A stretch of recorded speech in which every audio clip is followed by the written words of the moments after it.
Yes, people, welcome back to another stream, man. I'm going to introduce everyone individually because I think this is what they deserve, mate.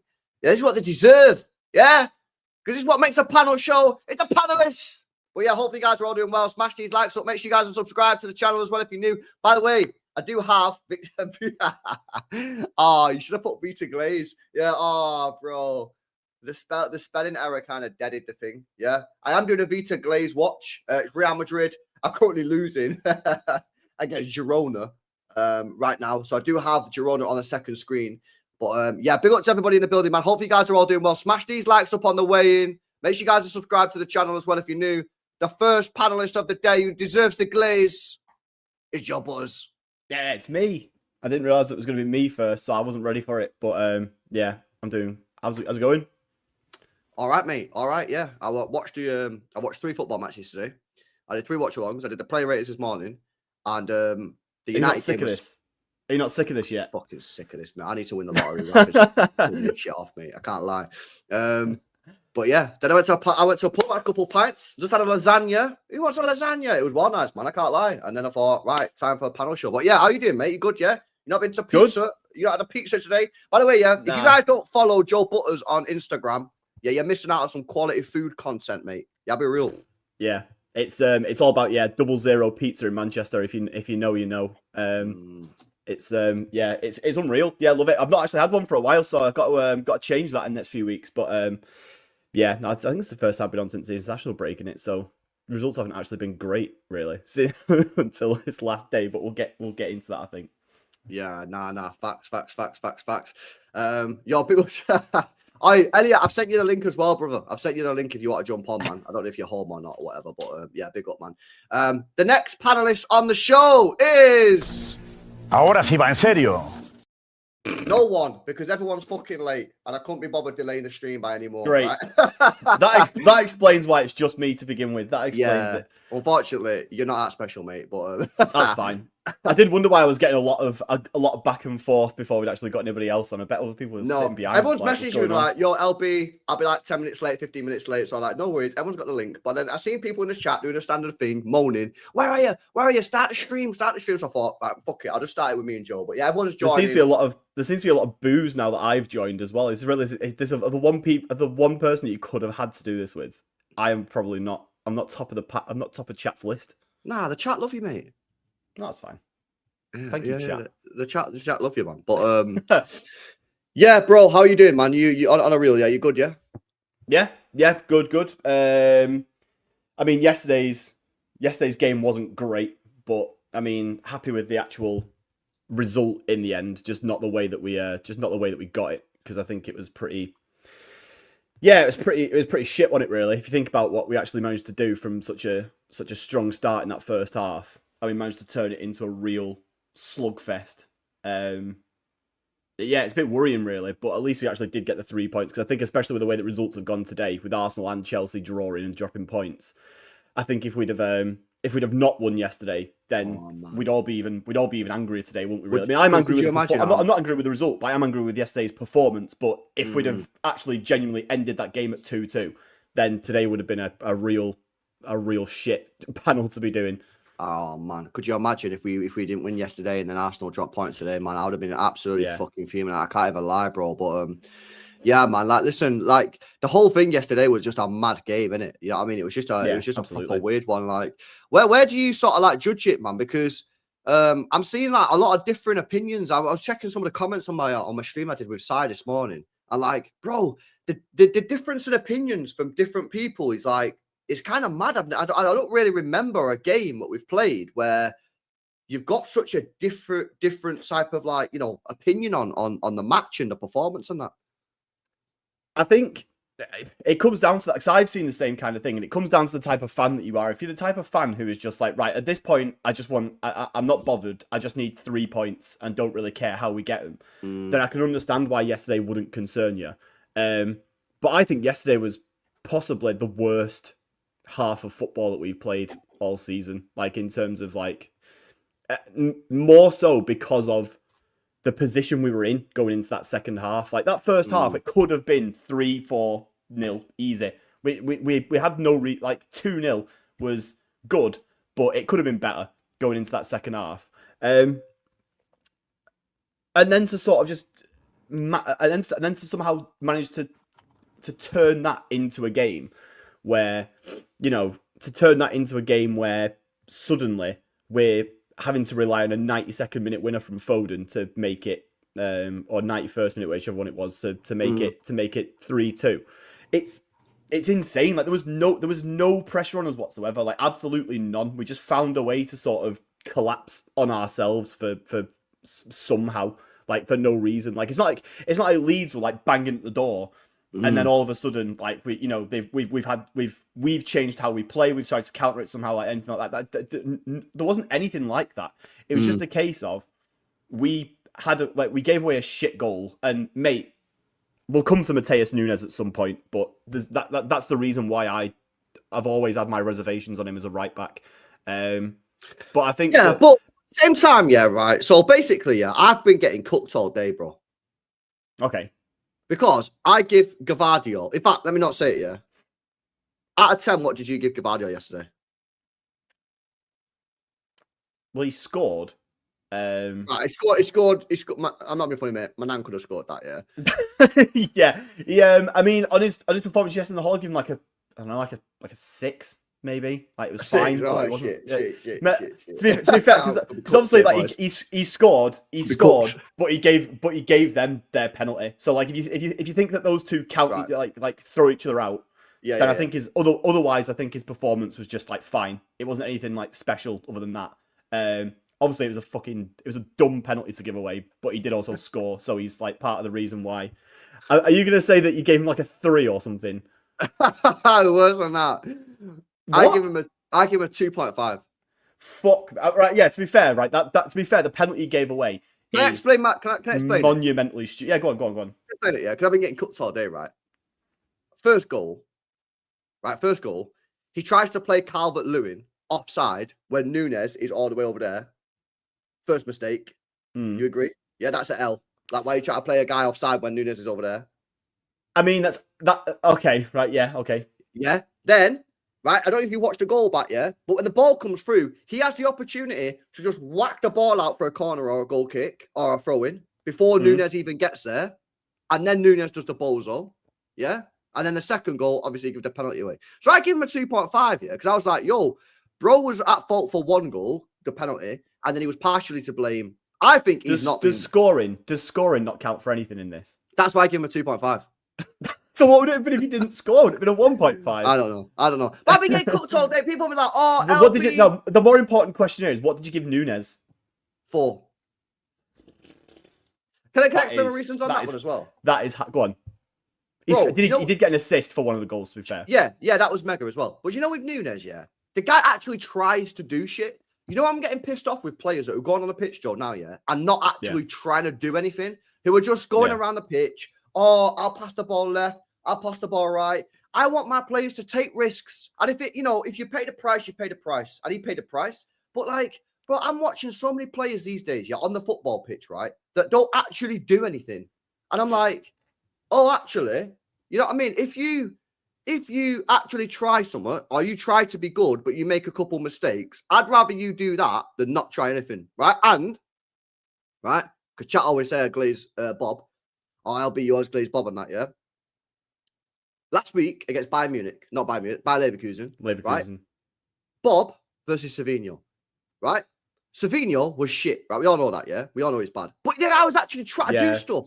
But he tried, Bob was just getting the ball and passing it back and left. No, I get that. I'm at the point now, I'm like, listen, mistakes happen and that. And obviously, if you make a mistake, you'll get a bad rating. And a 4 is a bad rating. Yeah, but at the same time, I'm kind of like, there's too many players in this team for me that go on the pitch and just let other players take the responsibility. Oh, I'll let you do it. And I'm kind of like, nah, you fucking do it. I get that as a broad thing, because I agree with you, especially with the Bob and Savio thing against Leverkusen. Like Bob, like the number of times that Bob was in a position to just take a man on 1v1 and he turned backwards and just passed it to someone else and just fobbed off the responsibility. Like that shit is not. But I don't think that applies to Nunes yesterday. Like I think that when it comes to the the number of mistakes he made for that goal that we gave away. He's the one who passes the ball to them for a start, so he fucks up the clearance. Then he plays the man on side, and then he also he taps the ball to Calvert-Lewin so that he has a tap in. Like, that is 3. Like, one of those on its own. If he'd have just given the ball away, that's the same number as Gvardiol made in that same error, in that same goal. Bro, why is Gvardiol trying to play the geezer on side? I just feel, I'm going to be real with you, Joe, I just feel with Núñez. As in trying to play him offside, you mean? Yeah, he tries to play him offside. Because I think that's muscle memory. Like, as a defender, his job is instinctively to try and play. He's just got to do his job and play the offside line. If he's not looking over and seeing, oh well, Núñez is definitely playing him on, so I'm not going to do what I do for every single through ball that we've got here. Like, if I'm a defender in that situation, I'm doing the standard step up that I always do. And at that point, if Núñez doesn't do it, that's not on me. That's on him. Like, I that's what I think personally. And I think that, and obviously, he could have probably booted it away a little bit, but then also, fucking Núñez, like, Núñez basically tackles him. Like, Núñez, like, does, like, the way that he gets in the way of the ball for that, like, no one can really get in the way of it. Yeah, but if you watch the replay back, the only reason I say this is, right, I just feel that with Núñez, I feel like everyone's just been waiting for a mistake. Well, I definitely have. Yeah, I mean, I've said I know you have, but I feel like, and that's fine. And he fucked up big time, on that goal. Let's just have it right. I'm not trying to defend him, all right? He fucked up. He fucked up with the pass, and he fucked up with the actual, like, assist to Calvert-Lewin. But I just kind of feel that for me, Lee. I'm not trying to say that. There's no way you can say Gvardiol to shielding the attacker in the first goal. Right, so for me, Lee, all I'm saying is, I'm not trying to say he's worse than... Núñez was worse for that goal, right? I'm saying it facts. My point is, people are trying to tell me that Núñez should be worse in the ratings than Gvardiol, when Gvardiol had the penalty and he was equally to blame for that first goal. And I just kind of feel that, like, I don't know, I just feel like with Núñez and that, I just feel like we've all been waiting for this mistake, and now he's made it. Well, I'll just kind of cooking him, and, like, fair dues. The guy deserves to kind of get cooked because it was horrendous. But I don't know. I just feel like there's some protection on Gvardiol, and, like, we've just got the fucking knives out for Núñez. That's just how I feel, bro. It's fair. I mean, to be fair, there probably is a lot of truth in that, because Gvardiol was our player of the season last year, and Núñez is a £60 million midfield signing who's now playing at fullback because he's too shit to be a midfielder. Like, it's like, you know what I mean? Like, that's where the two guys, and also Núñez has done a lot of stupid shit in his time at right back. That means that we have all been like, that's the reason why I said, like, a few weeks ago when I was last on this panel talking about right backs, that I'm in a position with Núñez where it's like, yesterday didn't surprise me. Like, it's, when he has a moment like that where he inexplicably just means that Everton are allowed back, not Everton, sorry, Leeds are allowed back. It's Calvert-Lewin who scored, so I just presume it's Everton. It's like when he just inexplicably allows Leeds a chance back into that game. I'm not surprised that it was Núñez who did it. Like, if you were going to tell me that one of our back four was going to be the guy who did all those things that gave them a goal, every day of the week I'm saying I expect it to be Núñez. Like, that's just how it is with it. And obviously, and for me, and presumably for a lot of other fans as well, that is going to play into the how much we come down on these players when it happens, because one of them is like a case of we've been we didn't sign a right back in summer, and a lot of us knew that we needed to. I mean, the club knew we needed to, otherwise they wouldn't have even sniffed at Livramento, but we did because we knew that we needed one. And the fact that we've now settled for Núñez, unfortunately, every time that he does something like this, that means that we give away a goal. And in the case of yesterday, that's the thing that kickstarts Leeds getting back into the game. Obviously, the second goal is fucking Gvardiol, who I'm also going to talk about in a second, just fucking karate chopping their player as well, which makes it even worse. But, like, it's just at the end of the day, Gvardiol does do some bad things to that first goal as well. But if Núñez doesn't fucking ping the ball to them and then tap it to Calvert-Lewin, then it's a different outcome in it. At the end of the day, like, we're in a position where we maybe didn't concede that goal, and then maybe the rest of the events that come after that just don't happen, and we have a comfortable win. But with Gvardiol, I just think he's a player who's got so much credit in the bank because of the fact that he was our top our player of the season last year.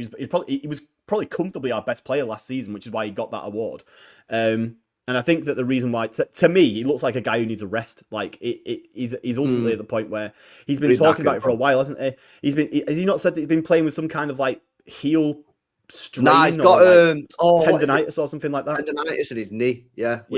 Which is most people would in most athletic professions you'd be told to just like stop and just let it recover for however long it is you have to recover, but footballers just seem to be told to play through it or whatever. And I don't think, and the fact that we had this summer, we had the Club World Cup where he couldn't have a rest.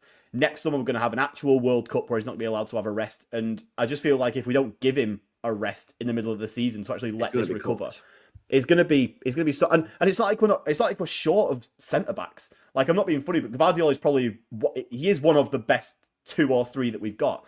But is anyone going to be complaining if we watch Stones and Diaz every week? Like, I'm not. Like, even if it's just for a couple of weeks, you know what I mean? Yeah, if it's for 3-4 games while Gvardiol is given some time off to actually recover from this tendonitis that he's got, then I'll happily take it. Like, I think, but I think that again we can all see that with Gvardiol. So to an extent, there's a level of, well, yeah, he's obviously fucked. Like, he's obviously tired. Like, look at him. Like, he's said he's got tendonitis and he's still playing every week.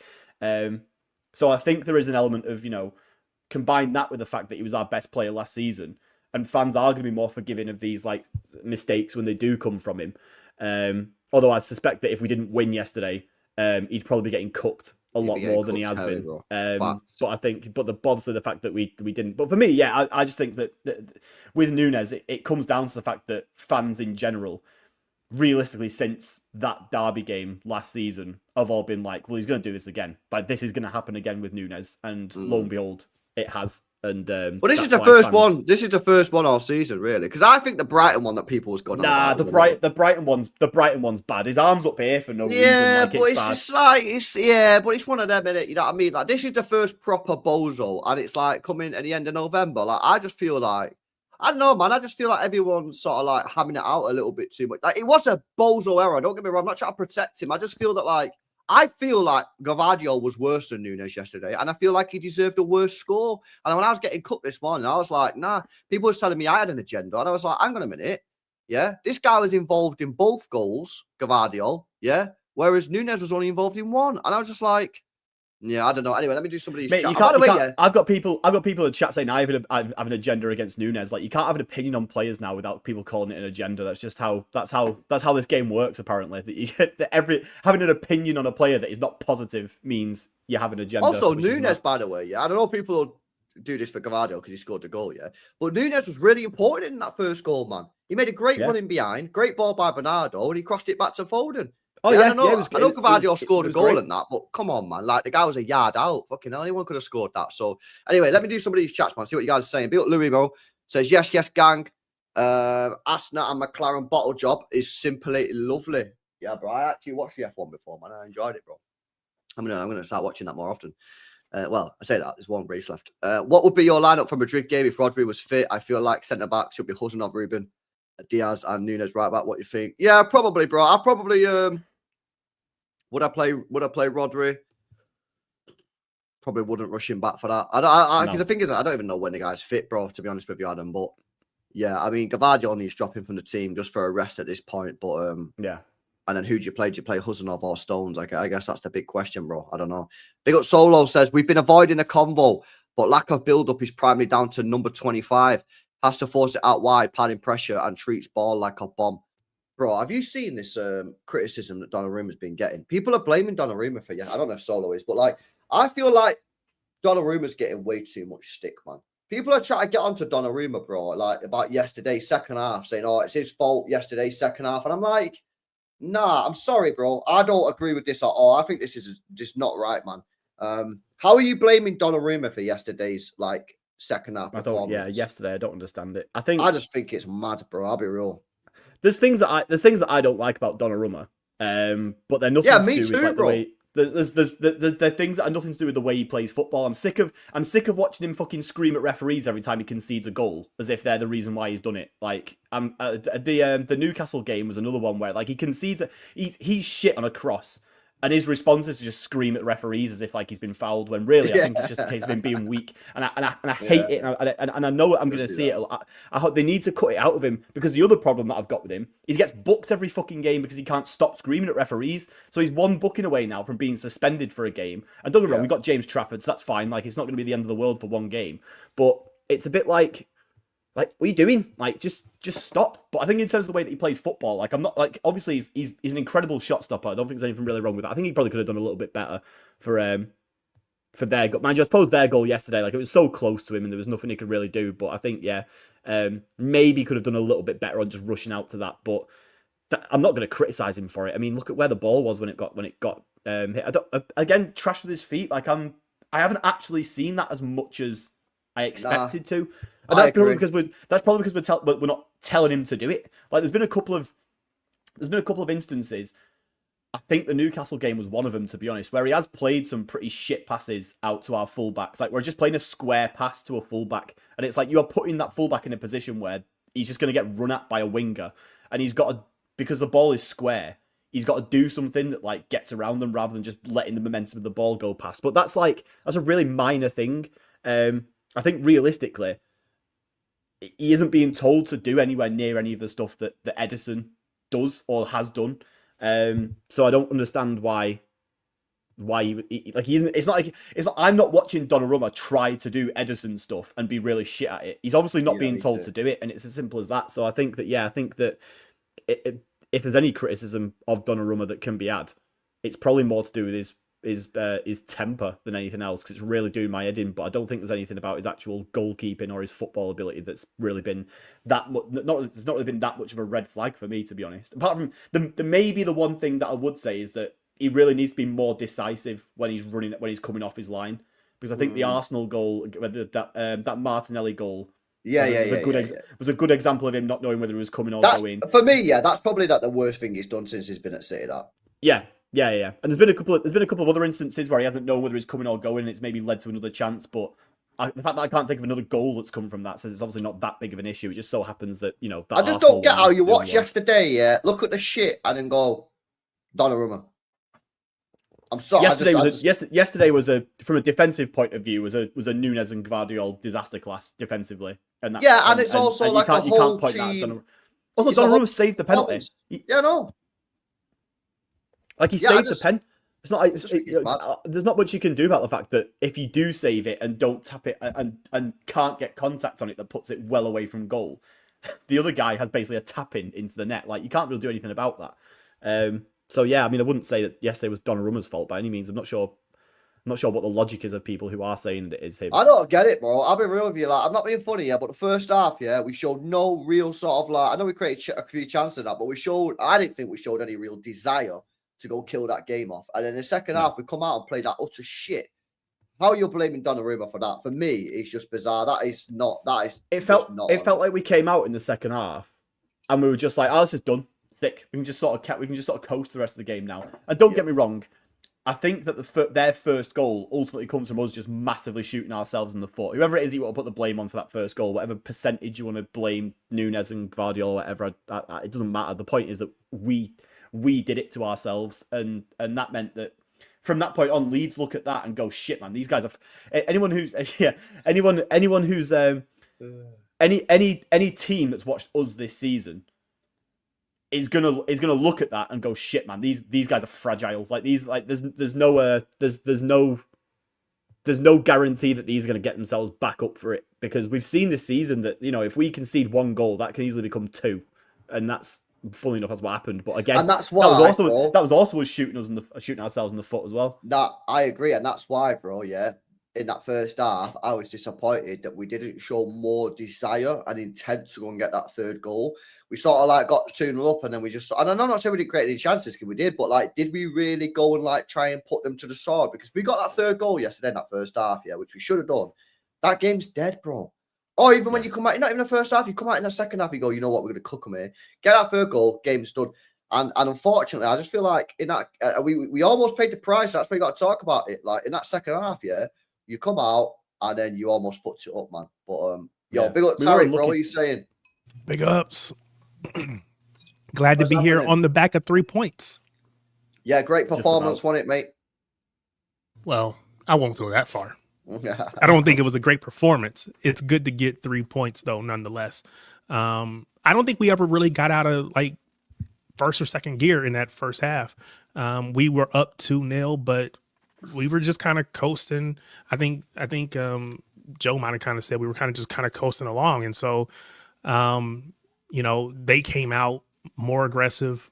They pushed a little bit harder in the second half, and then kind of, we kind of got hit in the mouth and got stunned, and then we had to kind of bounce back. But, I think we've said before, or people feel like we might be a little fragile, especially when teams are pushing against us, when teams are going hard against us. We can be fragile in our mentality, our mindset, and we kind of buckled a little bit. We made the first mistake, and then we made the second one, and kind of goes from there. But all in all, man, you know what? It's a great weekend when you can play relatively poorly, get 3 points, and close the gap. When you close the gap and you didn't even play well, man, I'll take that every week. The most important thing, yeah. Shout out, Bill, bro.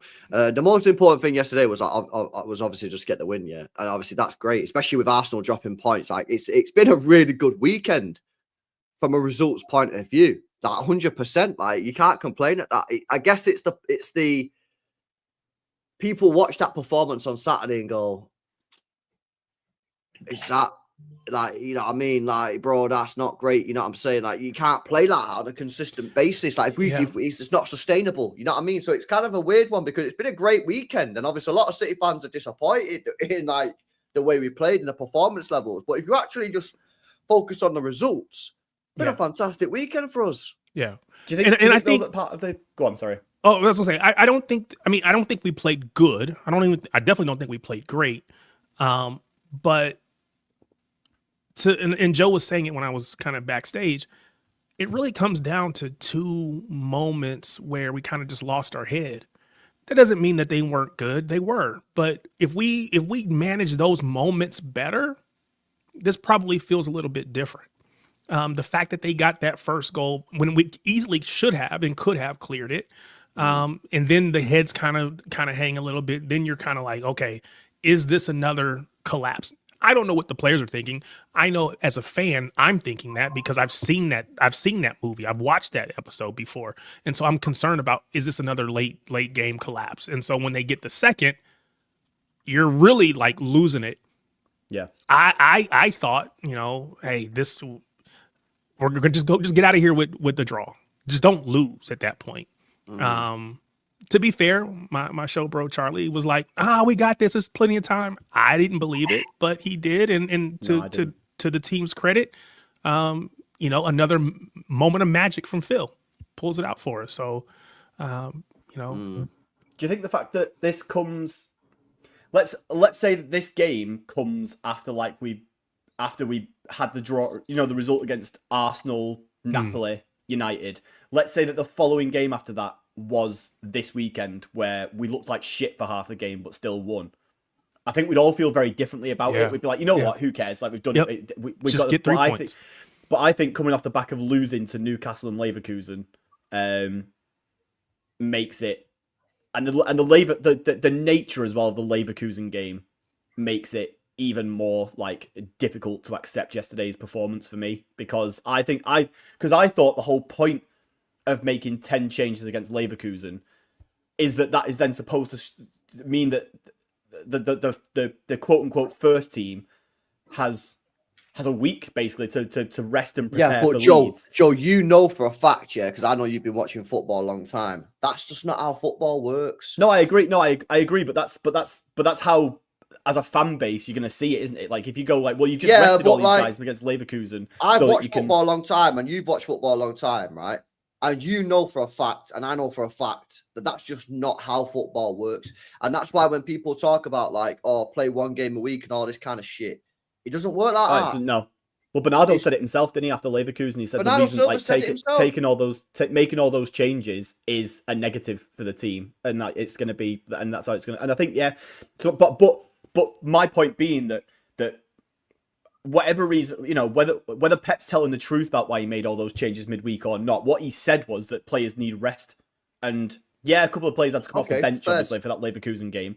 But that rest, meant that first team put in a performance where we had to fucking scrape a win out in the 92nd minute or whatever it was to beat Leeds, who were one of the worst teams in the league. And I think that at that point, you're looking at it and you're thinking this is really bad. Whereas, as I say before, if we'd have done this after the Arsenal Napoli United week, and then we'd have done this, we'd go, right, sick, who cares? We've just won 3 games. We've just not won 3 games, but we've had those 3 difficult games, and we just stodged our way through the next one.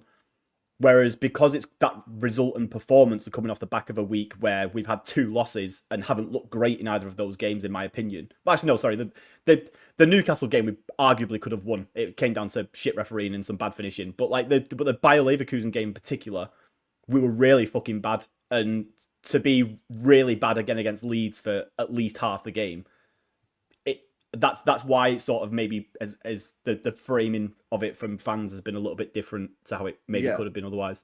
Nah, I hear it, man. I hear it. By the way, chat, yeah, I do have the Girona game on. Avita Hayes is looking pretty good, man. I can't lie. He's looking decent. Playing Real Madrid, currently 1-1, Girona v Real Madrid, 8 minutes to go. And Vita Hayes right now looking pretty decent. But yeah, Bevo, bro, you was at the game yesterday. Shout out for the I don't know if you guys know in the chat, yeah, but Bevo done the whole teddy bear collection for the children for Christmas time. So shout out Bevo, W Bevo in the chat, man. But yeah, you was there yesterday. I don't know if are you still there? Yeah, can you hear me? Oh, I can hear you. But your camera's frozen, but we can hear you. All right, okay. yeah, but oh, it won't. It won't. But yeah, shout out Bevo, by the way. Yeah, doing a charity work as well. Big up to him, man. But yeah, he was at the game, so I wanted to get his take on it, man. But yeah, by the way, yeah, just real quick, yeah, fuck, I've been watching Vita Hayes while you guys have been talking. Yeah, he's looking the fucking good, man. He's looking pretty decent, bro. There's a reason. I thought this before he went. There's a reason why Pep wants him back in for next season. Apparently, like he's good. I think the only reason why he left is because of like the registration reasons. Wasn't it really? Couldn't get the players out, could we? Couldn't get the players out, and then we did in the end. We got Kanji out, so it could have happened. But you know what I don't get about him, yeah, which kind of makes no sense. Like he's actually pretty physical and pretty strong. Which when you look at him, it's pretty surprising that in it because he doesn't really look like a very strong person. He looks like a really stringy kind of player, doesn't he? Like he had a drawn goal. Girona, 83rd minute of the game against Real Madrid. Oh, he saved it, man. Fuck off. Never mind. Right, let me do these chats anyway before Bevo comes back. We've got LB says, Joe, I'm surprised you survived Karl the Dragon aura. Mate, the guy is so it's actually so funny that I saw him because I was at the football content awards a couple of weeks ago, just sponging off City Extra, even though I've not done anything for him for ages. Shout out to City Extra.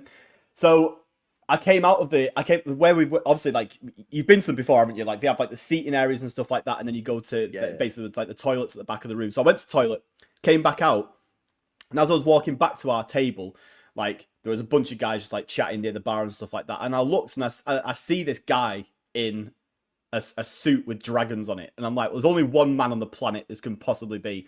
Stood there just out in the open with his cane. And I was like, mate, Karl the Dragon is here. There is no way on this planet I am not getting a picture with that guy. So, yeah, it was hilarious. But yeah, when you talk about aura, like he literally just stood there, just like expecting people to come to him, which is like very, it's like he believes his own aura. But it's, yeah, he's actually a really nice guy. So yeah, love him. What a legend. Nice. Big up Adam says, we need that Elliot Anderson, man. He's very strong. That's what we need, him and Nico G, our future, bro. We need to get him Livermore, good right winger. I'll speak about transfers in a bit, brother. I will come on to transfers in a bit, I promise you. A bit with 9 men as well says, I don't think we have what it takes to win the Premier League. We're inconsistent. So inconsistent, well, that's obviously another question. Are we consistent? But big up to you for the 12 months, 9 men. Appreciate it. Right, Bevel. I'll tell you what, bro, yeah. The guy who works with like computers and that internet and all that kind of shit. This guy don't have the shittest internet going, man, on this whole panel show. I live in the middle of nowhere, mate. Yeah, I've got my nan peddling the internet in the back. Do you know what I mean? What's happening, lad? You was at the game yesterday, man. What was it like in the stadium and that? I mean, I didn't go in. Oh, did you not? No. Well, I heard the first 2 goals from outside. If that's any consolation, sounded pretty good. So, but yeah, I've watched it back. I think I've said it a few times. I think for me, you will always get games throughout a season that are like really scrappy results, and it's against teams that you don't expect. And in hindsight, like you look back at the end of the season, you don't necessarily think about the big wins that you get, like, you know, the games that you win like 4-5-6-0. You look back on the games, like if obviously if you win the league or whatever, you look back on the games and you go, do you know what, that 3-2 against Leeds, like that was actually really important. Yeah. And that's the difference between teams that do well in a league and teams that go on to win the league. Like there is a lot of luck involved, but there's also like these sort of hard times create champions kind of thing. And it's about scraping the barrel to try and get like 3 points from anywhere that you can. So obviously I didn't see all the results, like I didn't see all of the game, but from what I saw, like Nunes had an absolute stinker with that first one. I think Gvardiol had a bit of a stinker with the penalty. I think it was a couple of bozo moments that crept in. I've heard a bit as well that like there was a 15-minute period where Leeds looked like they were the better team. This is what I've heard. But they can look like the better team, but at the end of the day, if we walk away with the 3 points, what's that matter? What matters most? You know, they could have looked better for 89 minutes, but at the end of the day, if we walk away with 3 points, then who's done the better job? Do you know what I mean? So you can take it both ways. I've heard about the Donnarumma kind of falling over and sort of getting a bit of a tactical kind of break. But there's so many teams throughout a season that do that. Like, you know, end of the day, we've not broken any rules. We've played by the rules. That's just people moaning, bro. That's just yappa. Yeah, of course. Leeds, your mouth moving like a rat. Yappa. Like, when Leeds went 2-2, they did exactly the same thing. So, you know, but no one talks about that because it's not City. But yeah, to be fair, like I'm knackered. Like I've had a really busy few days. Had 150 toy donations in total, so that actually covers a big donation to Wood Street Mission, and also 3 hospitals. Every single child in the children's ward across 3 different hospitals will have a toy on Christmas Day.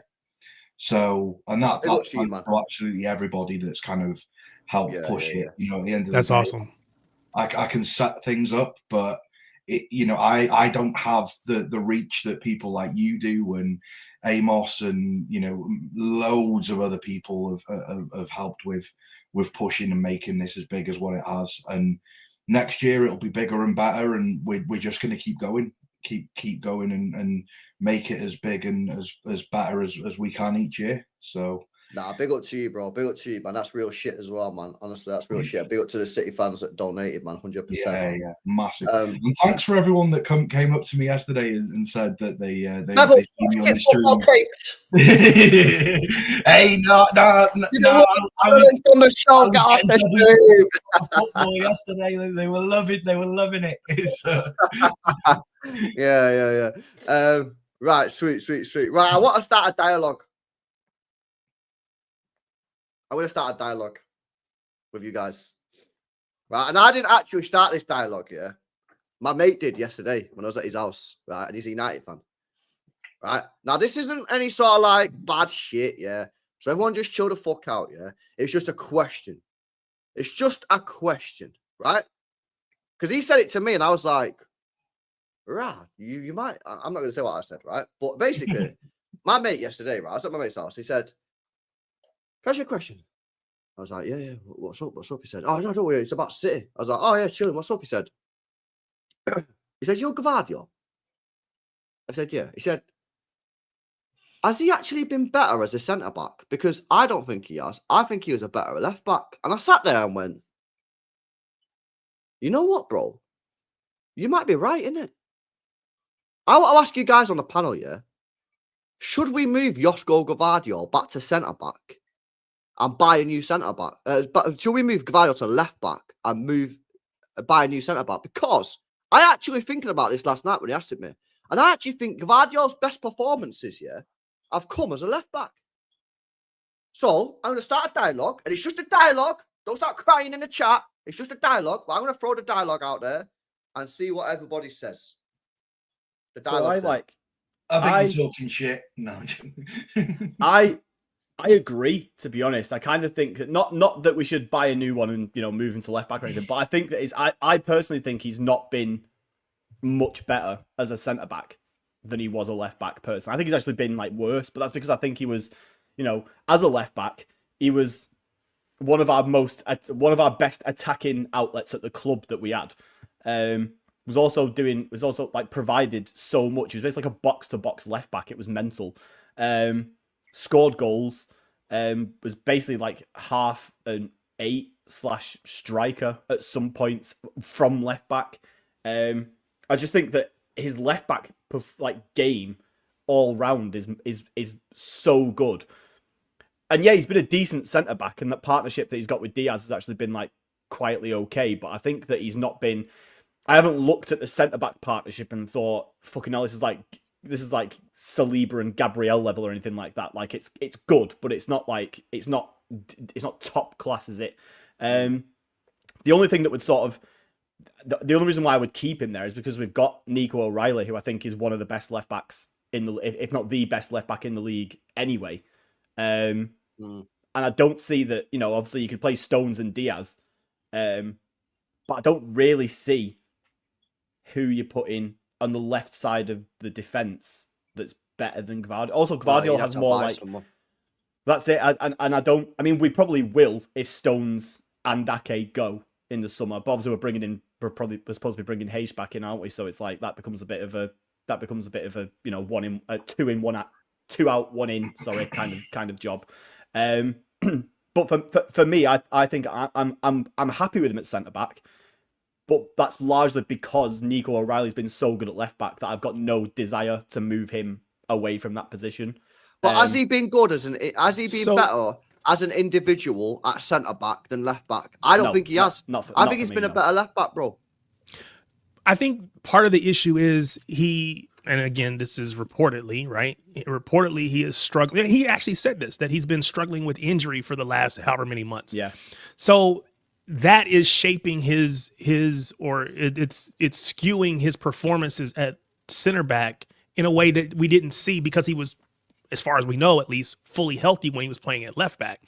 He was great at left back. Don't get me wrong, but I think when he was healthy, he was really, really good at center back too. I think he's one of those people that you can put him on the pitch and he's just a football player. He's gonna excel wherever you put him. I personally, and again, this is because we've seen Nico O'Reilly do so well. I don't want to put him back at left back because I don't think at the end of the day, especially if you put him at left back today when he's nursing injuries with his knee or whatever it is, I'm assuming he's going to get eaten alive because he's not going to have the pace out there to consistently get up and down. So I think I want him at center back. I know he wants to play center back. I've seen him excel at center back. I just think we have to give him a little bit of grace. 1, because everybody makes mistakes. 2, because he is playing through injury. And that's probably shaping it somewhat. So, but to your exact question, were his performances at left back better? Yes, but I wouldn't move him. I think there's pros and cons to both. I think defensively, when he was at left back, he was quite poor. I don't think he's got decent recovery pace. But going forward, I would say that he was slightly better at going forward than Nico O'Reilly is. But I feel that Nico O'Reilly is more of a rounded left back than Gvardiol is. I think when Gvardiol was at left back, he left the defence quite exposed at times, which I think is part of the reason why we leaked so many goals that season. I think because he doesn't have the the same level of recovery. Like if you were to look at centre backs that you could put out as sort of left back or right back or wing back or whatever you want to call it, there's only really a select few that you can do it with in this City team. You can do it with Husanov, because Husanov has like incredible recovery pace and he can get back. I also think that he's really good defensively from a wing back position. I feel that Gvardiol let the team become a little bit exposed because his recovery pace isn't that good, and defensively from the side he's not as strong as having sort of a double partnership with someone in the middle. I think to play that role of a fullback, you are pretty much solely relying on your own abilities to defend. But whereas if you've got a centre-back partnership or someone with you, then it kind of relieves the pressure a little bit. But going forward, yeah, definitely, I think he's a little bit better than O'Reilly, but defensively and more of a rounded fullback. I would say no, keep him a centre back. I think the main reason to keep him at centre back as well is I actually disagree a little bit with Bevo that I think he actually has decent recovery pace compared to our other set. Obviously not Kusanov, not counting him in this conversation, but when you're putting him up against Stones, Ake, and Diaz, like he's comfortably got more recovery pace than all three of those. Because he is athletically he's mega. Like he's a pure athlete in terms of his build and like his and everything like that. But the problem is that, as we kind of alluded to before, he's got fucking tendonitis in his knee, so he's just been played through an injury that he's got. That means that we aren't really seeing the best of him at the moment in that sense. But I think that, yeah, Nico O'Reilly's obviously got decent recovery pace. Then you've got Nunes, who as much as he's I've got my issues with him. He is a very athletically very good. He's got semi-decent recovery pace. It's not Kusanov, but it's decent. Which means that and then you put Gvardiol alongside that, and you can kind of afford to carry like a Ruben Diaz who doesn't really have any recovery pace at all. So yeah, I mean, the reasons for him being at centre back, and obviously like his build up and stuff like that, there's a lot there to still like about Gvardiol at centre back, and I'm sure that give him a couple of seasons of doing it very consistently, and hopefully when he has a bit of time to recover his knee and be like his 100% again, then we'll see exactly what he's capable of. But I mean, this guy was we saw him at Leipzig. Like this guy's been amazing at centre back for most of his career, for large parts of his career. He's also still really young as well. LB, you've muted yourself, so you can't hear. Oh, he's still really young as well, isn't he? He's only what 22, 23, something like that. The only thing I'm pointing out is that at City, his best performances have come as a left back. 100%. Yeah, that's indisputable. Like I don't think anyone can really. Yeah. No, I just thought I'd throw it out there, man, because he said it to me last night. He's United fan. he's like not really asked, but he just said to me he said to me last night. He said I thought Gvardiol was like the best left back in the league. You know what I mean? When he was left back, and then he's moving to centre back, and he didn't see his shit out. But he said he's been all right. But has he been the best centre back in the league? I would say no. I don't think anyone in this chat or on this panel would say Gvardiol's been the best centre back in the league over the last 12 months. But when he was left back, he was the best left back in the league. He was maybe even Europe. He was best left back in Europe at one point. But then now Nico O'Reilly's the best left back in the league. So maybe the left backs in the league are just pretty meh. And he just happens to have two good ones. Also, the other thing is as well, do you think that the memory from some of those things that he's done, I'm trying to word it in a way where, kind of stat padded in a way, people remember left back positions where they kind of get forward and get assists and get goals and things like that. But with centre backs, you don't really see that. Centre backs are kind of like a lost grace in a way, because ultimately their job is to just basically stop the ball going in the net. But you look at, you look at Van der Ven, for example. No one really remembers Van der Ven making last-ditch tackles and good one-on-one tackles and, solid defending. They remember him running past 11 players and sticking the ball in the back of the net. So do you see what I mean? Like, No, I do hear you- it. I hear. do you think that people go, oh, that goal against Madrid, oh, this and that, and all these different kind of goals. Yeah, no, I hear what you're saying. I still think though his best performances for City overall so far have come at left back. In my opinion, but I just thought I'd throw it out there. Listen, I want to move on to some of these transfers though as well, because there are some transfer stories, and obviously chat what I know about them as well. First of all, boys, Semenyo, Bournemouth, £65 million release clause. We're being linked with him heavily now. A number of different sources, decent sources on this. Manchester City are apparently interested in a move for Semenyo. What are you guys saying on this one, man? Like, are you for it? Are you against it? Do you not really know? Like, Tariq, let me start off with you, man. Semenyo, Bournemouth, what are you saying? You know what? Initially, I would have said I don't know that he fits what we do.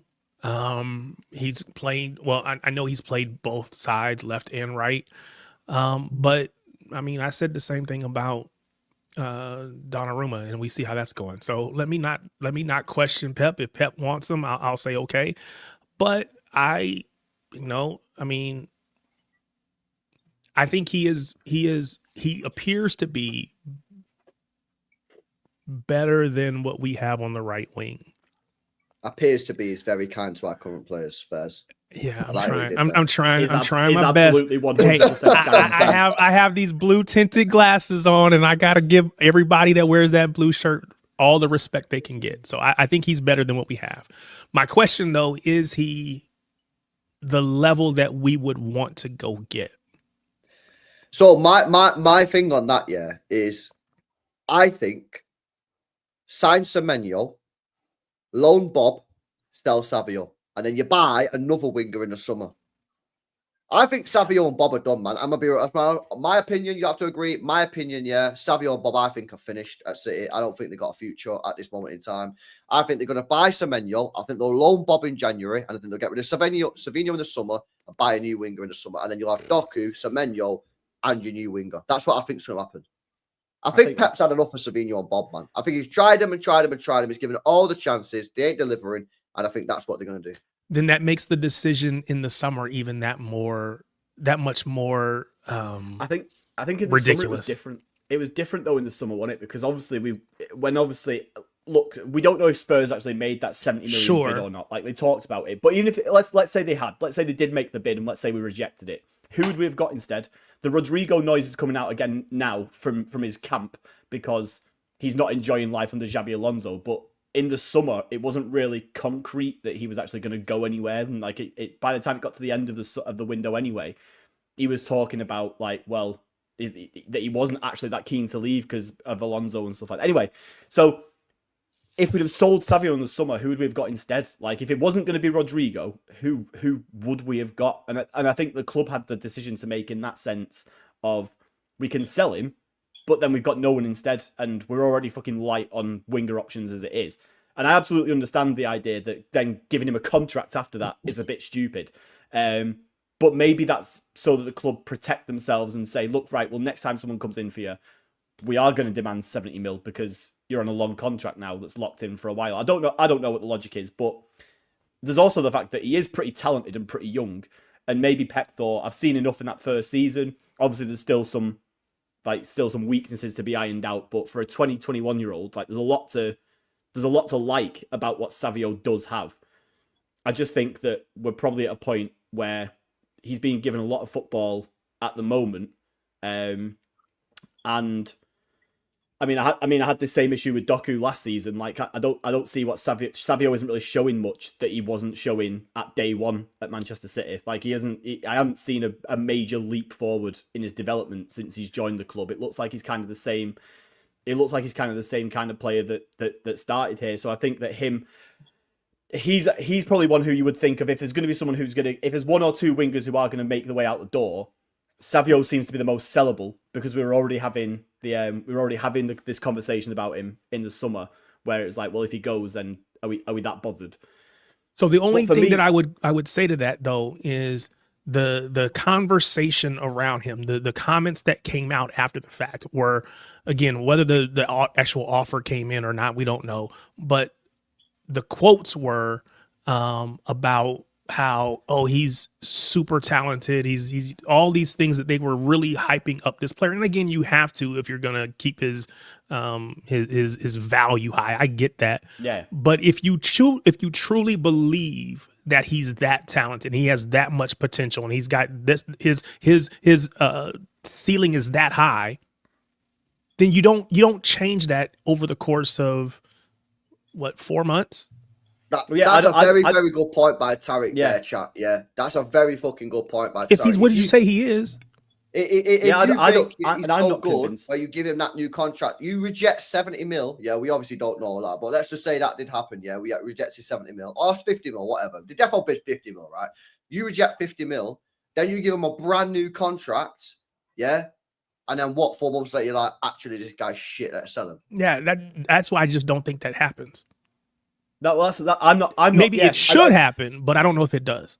And I'm not convinced that it does happen either. I think Bob is much more likely to be the one who goes out the door, to be honest. I mean, I know he's homegrown, but like the guy's 22, 20, like he'll be 23 by the end of the season. He's shown very little to nothing in his time at City that he can. And I don't think a loan somewhere else is going to do anything to convince anyone inside the club that he's got a future here either. But for me, when it comes to Semenyo, can I challenge you on that? Yeah, go on, go for it. And again, because Oscar Bob, so the hype around him, well, he's always had hype around him, even from his academy days, right? But it really ramped up when he came to the U.S. and he played in the preseason.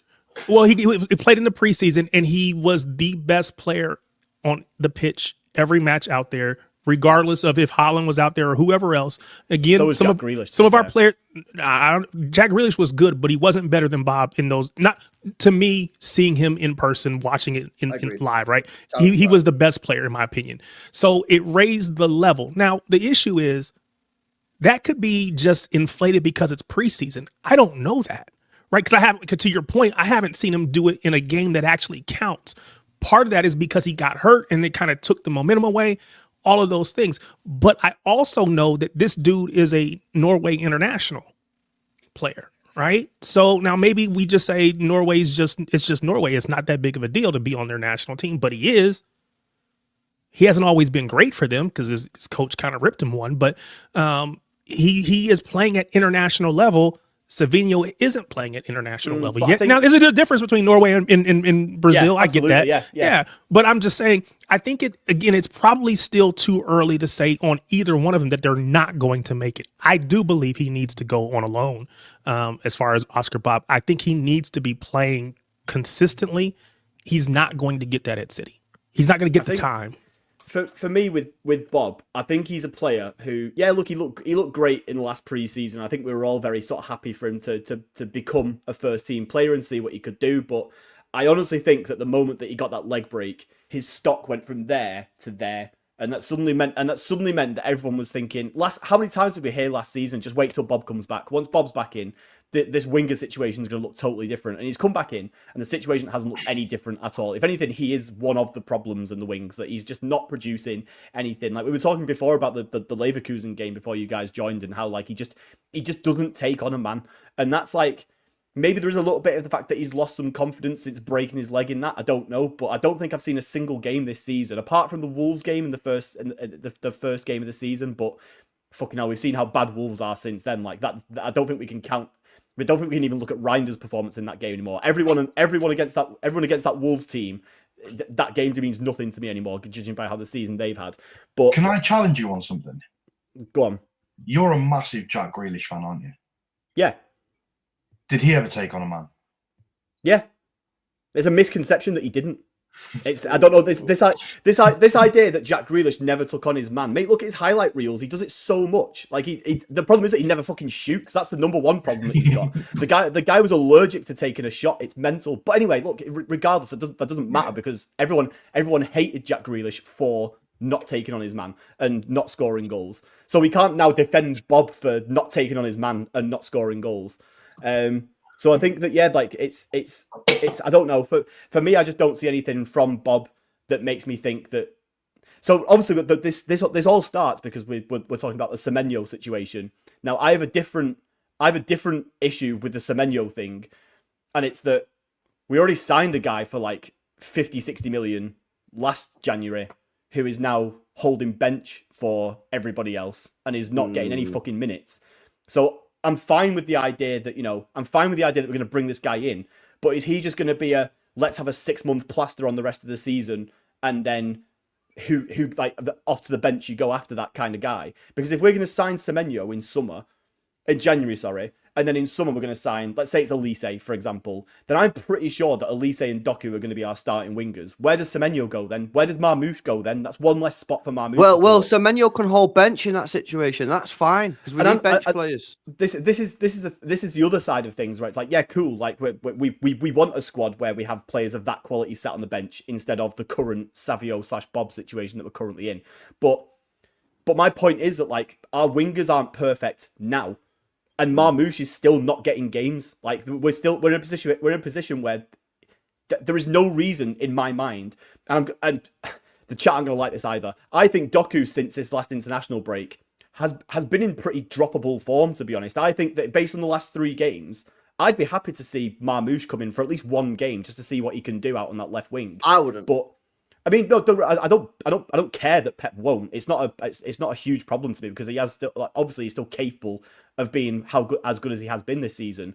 But we're in a situation now where Doku is undroppable on the left. Haaland's obviously undroppable up front. Marmoush has never done anything on the right hand side to me that has shown that he can, really that he's going to be very effective as coming off the right instead of the left. So, like. Marmoush is the last guy who we signed in January to sort of make up these numbers that we weren't producing. What about though? If you think my plan is correct, so mate, what about if City, i.e. Pep and Viana, have basically looked at Bob and looked at Savinho and went, this ain't it for the current period. So we signed Semenyo in January, 65 million. You loan Bob out, yeah. You get to the summer. You sell Savio back to Tottenham for 50 mil or whatever, 60 mil, whatever. Yeah. You buy a new legit baller winger. And then you're going into next season. You've got new baller, Semenyo, Cherky, and Marmoush. And Doku. Did I say Doku? Doku, I meant Doku. Yeah, no, so suddenly we've got 5 players for 2 positions. But obviously, Cherky can play false 9. He can play 10. Yeah. Foden can play 8. I mean, that's... I think so. Basically, yeah, you're not thinking about this in the same way I am. I personally, and it's my opinion, I'm allowed my opinion because it's not North Korea. I think Savio and Bob are done. Yeah, I agree. I'm the same as you. I'm absolutely the same as you. I think that they're both, whether it's January or summer, I'd be shocked if both of them are still here after that. I'd be amazed. Or either one of them are still here. And obviously, Semenyo is an objective upgrade on both of those players. But I think Marmoush is an objective upgrade on both of those players. And he's sat on the bench doing fuck all right now. So why are we going to add another guy to the mix? Marmoush is coming off an injury, and he's about to go off to AFCON. So I personally would have an issue with investing too much in getting him up to speed when he's just going to walk out the door. Now, Semenyo playing for Ghana, I assume they're in AFCON, so he's going to be out too. Now, again, it's not that we're looking to buy him in January. Maybe we are. So, maybe he's available, maybe he's not. I don't know. But I just think that we have seen Marmoush get goals for us last season. Yeah. And kind of kept us in the title, not even the title race, but he kept us in the top 4, secured it for us. He was crucial to that. Ghana didn't qualify. How do you not qualify for AFCON? I don't know. That doesn't make any sense to me. Anyway, I guess they didn't do it. Ghana is not in AFCON. How is that even a thing? Anyway, sorry. So I've seen what he can do. Now, is his game perfect? No. But I would have a hard time giving up on someone that came in and got, I think, 14 goals for us. I think that's the number. I could be wrong. But again, he's got to be given games. And I don't know why that is other than he's been kind of injured. But why else is Pep not giving him? That doesn't make any sense to me. Well, that's my point. Yeah, I get it. It doesn't make sense. Because I agree with you that he has been, that he obviously was great in that last 4 or 5 months of last season. And like you say, his goals did keep us in the Champions League. We know he can get goals. And this is my point, that we're in a position now where we're so reliant on Haaland. Obviously, ironically, because we scored 3 yesterday and none of them were Haaland, we're so reliant generally on Haaland scoring goals. And we've got a guy there who's on the bench who gets goals. Like, no, you can say what you want about Marmoush, and like, is he's going to play in his natural position? Is he going to be a striker, left winger, whatever? The guy gets goals, and I don't see why we haven't seen much of it. Obviously, he's come back from injury, but he came back from injury before the last international break. And he's just been playing like 5-10 minutes in the games. It's been a month since he's been back from injury. Did he started this last one, right? When Pep rotated the entire squad, Yeah, right? he did got the start. game, yeah. And I saw different clips on social media where basically Bob just couldn't find him when he was making runs, and they're just not giving him the ball. So again, that's what happens when you're playing with a second choice team. Things just don't go the way that. So he needs some run out with the ones, if you want to say that way, with the starting lineup. But at the end of the day, anybody that gets on the pitch has to take advantage of it. So it's him, it's Bob, it's Savio. You have to take advantage of it, and to this point, none of them have. Like, which is reality. I know I keep singing his praises, but Cherky's like a prime example of that. Like, he gets given 10 minutes here, 15 minutes. Like, as of late, obviously he's had more game time, but he is a prime example of someone who holds bench, comes on and shows why he should be on that football pitch. Like the minutes that he's had throughout the season, he's had like 18 minutes here, got like 2 assists and a goal. He's had 10 minutes here and he's got another goal or an assist, or like he is what Savio should be doing. Savio should be holding that bench and going, right, okay, when I come on, I need to make impact. I need to do something to show Pep why I should be on this football pitch. Don't have the minerals, Bevo. Yeah. I'm sorry. Like, Cherky, and I clocked this from day one, mate, yeah? With him doing his shit at United, you know what I mean? Yeah. And all the stuff that he's talked about, yeah? Cherky, mate, when he comes at Manchester City and he comes off the bench or starts or whatever, like, I'm not saying he plays well every game, but No. Cherky goes on that pitch and goes, I'm going to fucking smash this today. I'm going to fucking have it, yeah? Whereas, because he's got that, and that's how his brain is wired. His brain is wired like that. Whereas other players are like, oh, I need to see what happens. I'm mad. I'm a bit scared. I know that. That's just the way the brain's wired, man. Yeah. I know that when players sign, obviously they all give like the mad like PR spin interviews when they join and stuff like that. But I think you can always tell the difference in, like, I'm pretty sure when Savio joined, it was like, oh, like, mate, I was amazed when City picked up the phone and like, oh, I'm so glad to be here and like all this stuff like that. Cherky signed. He was like, yeah, of course, yeah, right, sick. Let's win stuff. Like, this is what I'm here for. That's what I'm here to do. I'm not surprised they bought me. Yeah, exactly. Yeah, that's genuinely the attitude difference. Like, Cherky believes that he is a Manchester City level player, and this is where he belongs. And I think Savio's kind of. And I also think as well that obviously, like, we as fans are aware of it. Savio must be the most aware man on the planet of the fact that City rejected a bid for him in the summer, and he's got a nice big new shiny contract, and he has to justify both of those things. I think that no one can tell me that those two are not weighing really heavily on him. Like, there's no way that he isn't going into every game feeling like he has to prove to Pep, to the rest of the squad, to the fans, that he is worth all of those things. Sometimes that can probably make making him play badly. Exactly. Yeah, I think that's what happened. I've said that's what happened for Doku. When Marmoush did get injured at the beginning of the season, Doku got a run out of like 3, 4, 5 straight games, and he was able to put performances together, and it kind of jump started. You don't have to look over your shoulder and know that if I make a mistake, Pep's going to pull me, somebody else is coming in. I can go play freely. And I think that played into Doku having the great start to the season, and now he's just going. Bob, Savio, they're not getting that on that right hand side. Right. So let me just bring this back then to the transfer then. So Semenyo, that's who we've been linked with. It's a 65 million release clause. I think he's 25. He's homegrown. Oh, he's homegrown, even though he's from Ghana. Seriously? I think he was born in England. I think his mum and dad are Ghanaian, so he chose to play for. But I think he was born in England. So Semenyo, I use for this deal. I use against this deal. January transfer. in this current market, I'm all for that. Like 65. Can you give me a dollar amount or whatever y'all say it, sterling, pounds, euros, whatever we're doing this transfer in? 65 million pounds. 65 million pounds. Okay.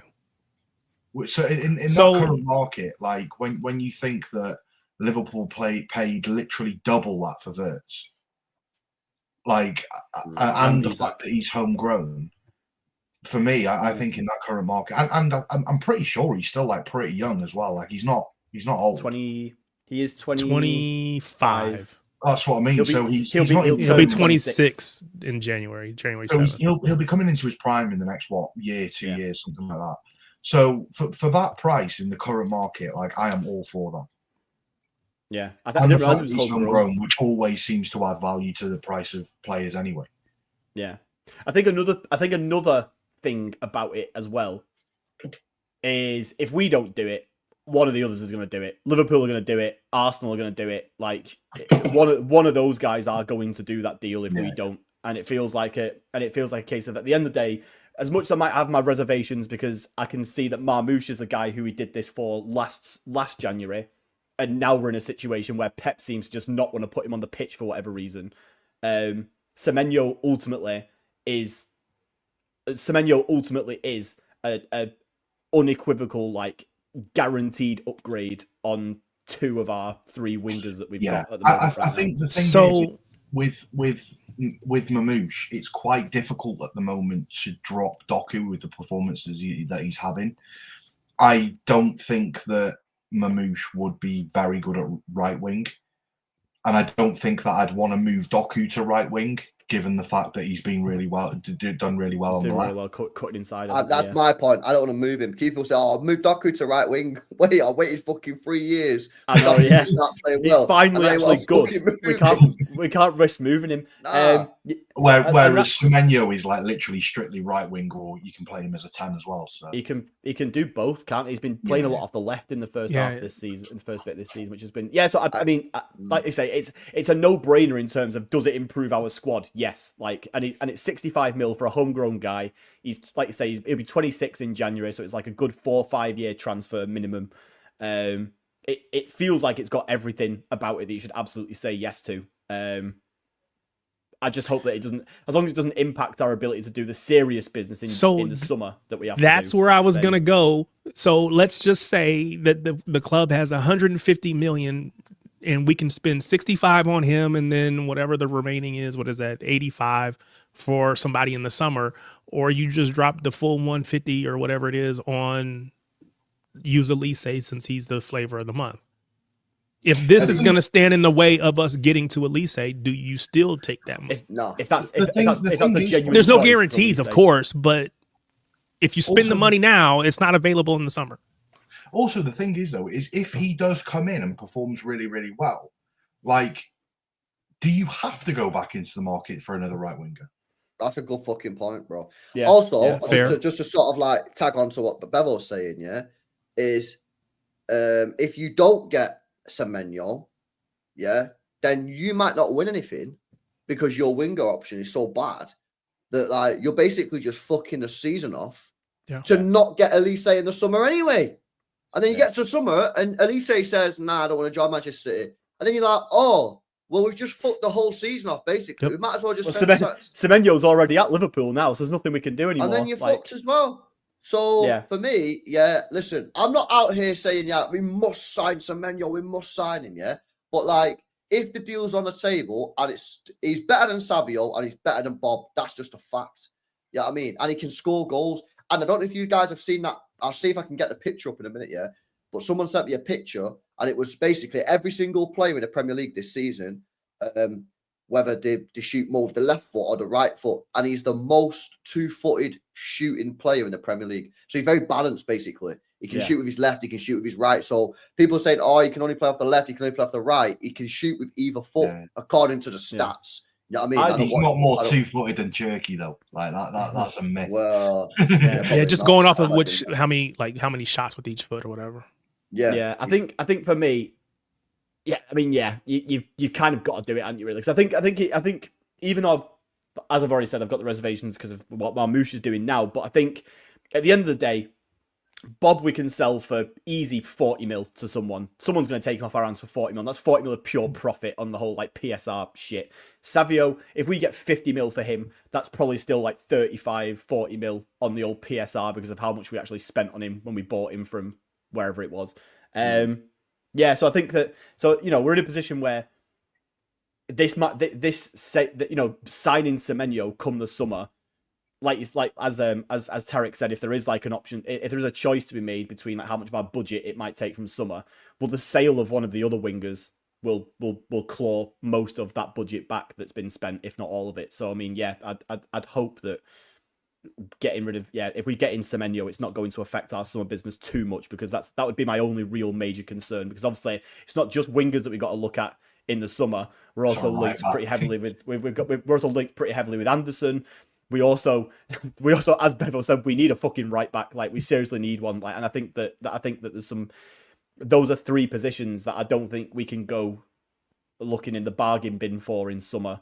I think we've got to go seriously big on all three of them. So if Semenyo, if bringing Semenyo forward to, you know, if Semenyo's a guy who we had on our radar the whole time and we bring it forward to January, sweet. Like, if we knew this release clause was coming one day, and then we find out that it's actually active in January and we just do it then, cool, like, I'm fine with that. But if Semenyo is someone who is having a good season, like Marmoush did last year, and we've gone, oh, he's available at a pretty gettable price, let's just go and do it, then maybe I'm a little bit less keen on it then. But regardless, he's still better than fucking Savio and Bob, isn't he? So just do it. Just get it done. Like, what's the worst can happen? I think you just do it. Let me do these chats, man. Shout out to LB, says loan Savio to Bournemouth, buy Semenyo, mates race, says LB. I doubt Savio's going to go to Bournemouth. It's probably going to be Bob, bro, if I'm being honest with you.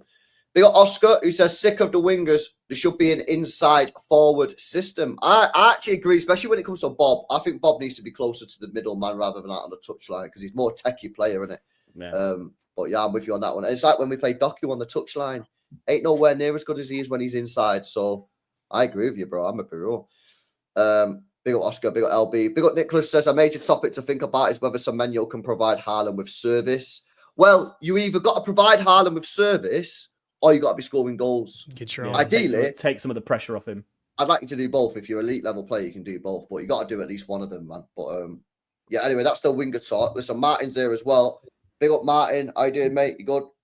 Yeah. Big up. Yeah. Good.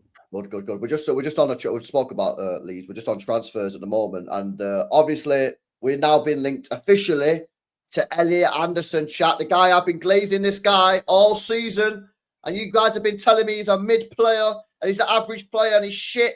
Yeah, and he's a Calvin Phillips regen. I've been telling you, no, he's not. You guys have got permanent PTSD damage. Martin, Elliot Anderson, mate, are you up for it? Are you down for it? Yeah, 100%. I'd have him all. I'm happy with either of them. Don't think we'll get both, but yeah, we're definitely, the interest is there. It's concrete, it's 100%. Whether it's for Jan or people are saying it's for the summer, I suppose. Would you bid an extra 15 mil to get him 6 months earlier? I don't think Marinakis will turn 100 million down in Jan. 100 million?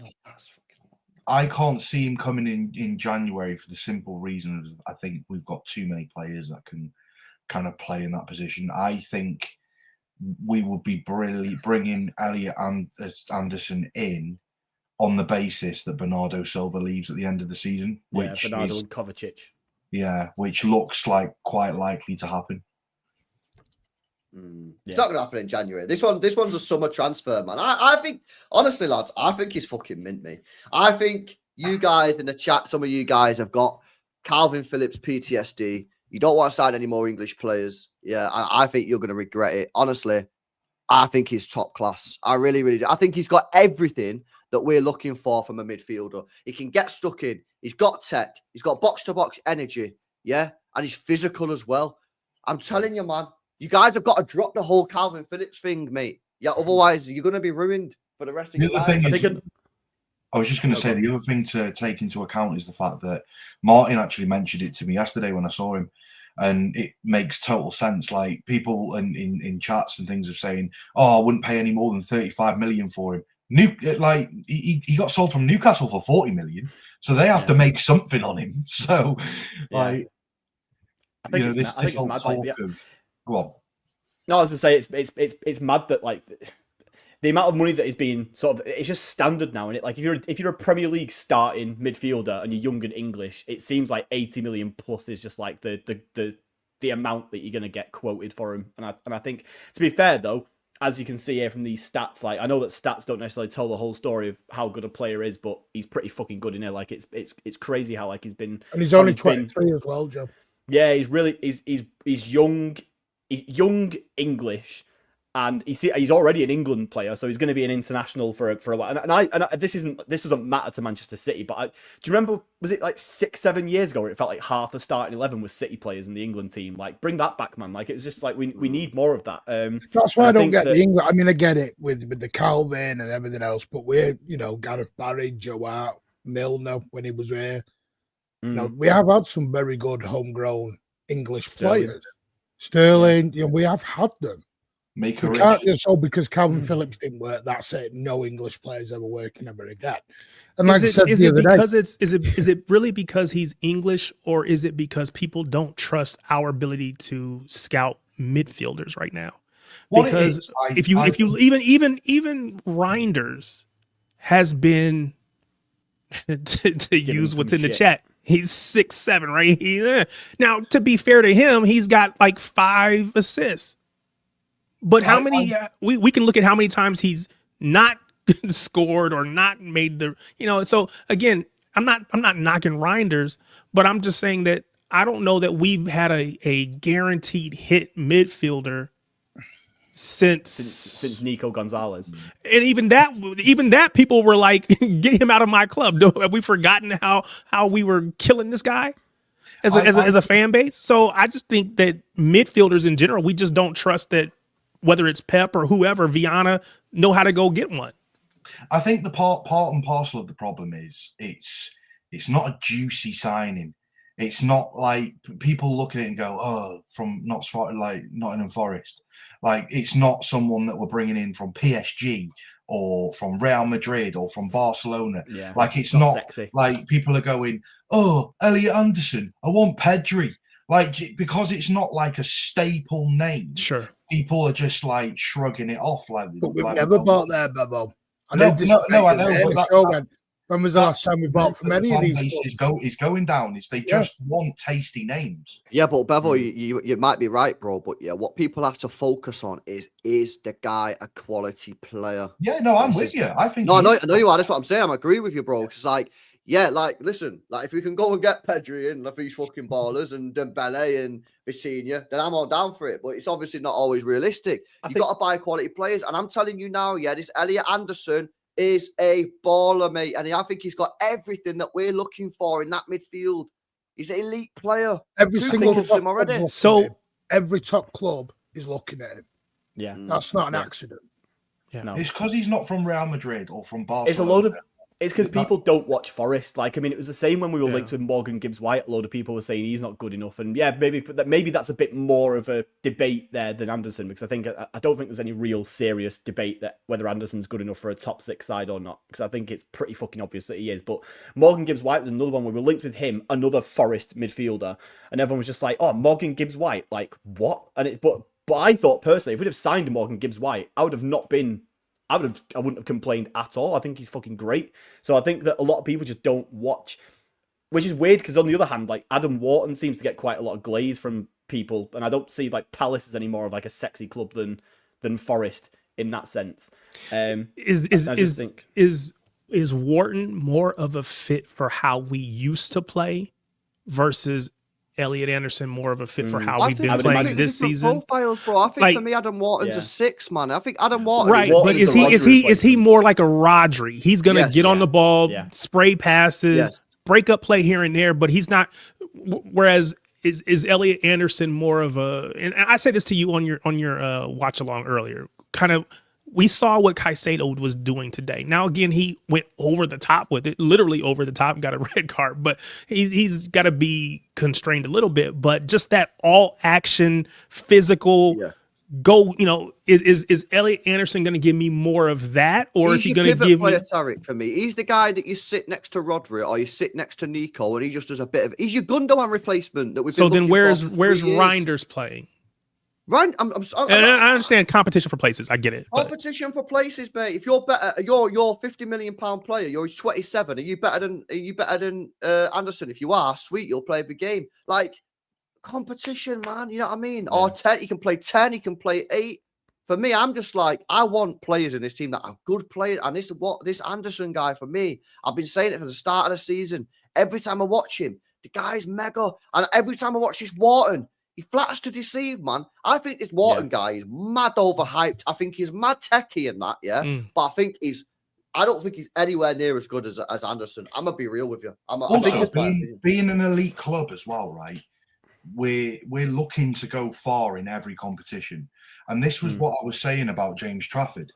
Is people were saying, "Oh, James Trafford, he won't want to sit there and be a number 2." And I actually said, I'm pretty sure I said it on this stream, like Trafford is probably going to get roughly around the same amount of minutes for City being a number 2 goalkeeper as he would being a number 1 goalkeeper for someone like Burnley, because naturally we've got Champions League football. They didn't. We go deeper into competitions like FA Cup and Carabao Cup than what Burnley would. And he's going to play the majority of those kind of games as well. So naturally, he's going to get not far off the same amount of minutes as what he would at Burnley being a number 2. And I think it's important to go into these games like FA Cups and things like that, where we can contest year in, year out and go deep into competitions. You can't just have like a solid starting 11 and then a bunch of shit players on the bench. Like you need to have equal talent on the bench where you're able to bring them on, so you're able to compete in all these 4 competitions. I think another part of it as well with Anderson is that by the time he's 26, 27, like Rodri will be gone, and that's if he's not gone in the next 18 months if he doesn't sign a new contract. So like, and I think when Rodri goes, we're kind of seeing with Nico a little bit at the moment. When there is no Rodri, the best solution in that position, I think, is Nico and somebody else alongside him, and having Nico, because Nico is good, but he's not Rodri. Like Rodri's a freak who can just sort of cover the whole of that front in front of the defense, like in a way that no one else in the world can really. So once he's gone, if you've got Nico and Elliot Anderson next to each other with a Foden or a Cherky ahead of him or a Reinders or whoever it's going to be, like that is your midfield set for the next however long. Like similar, like Elliot Anderson's a similar age profile to Nico Gonzalez as well. Like that's a midfield that can sort of that's a double pivot that can go into the next 5-6 years of Manchester City like quite comfortably.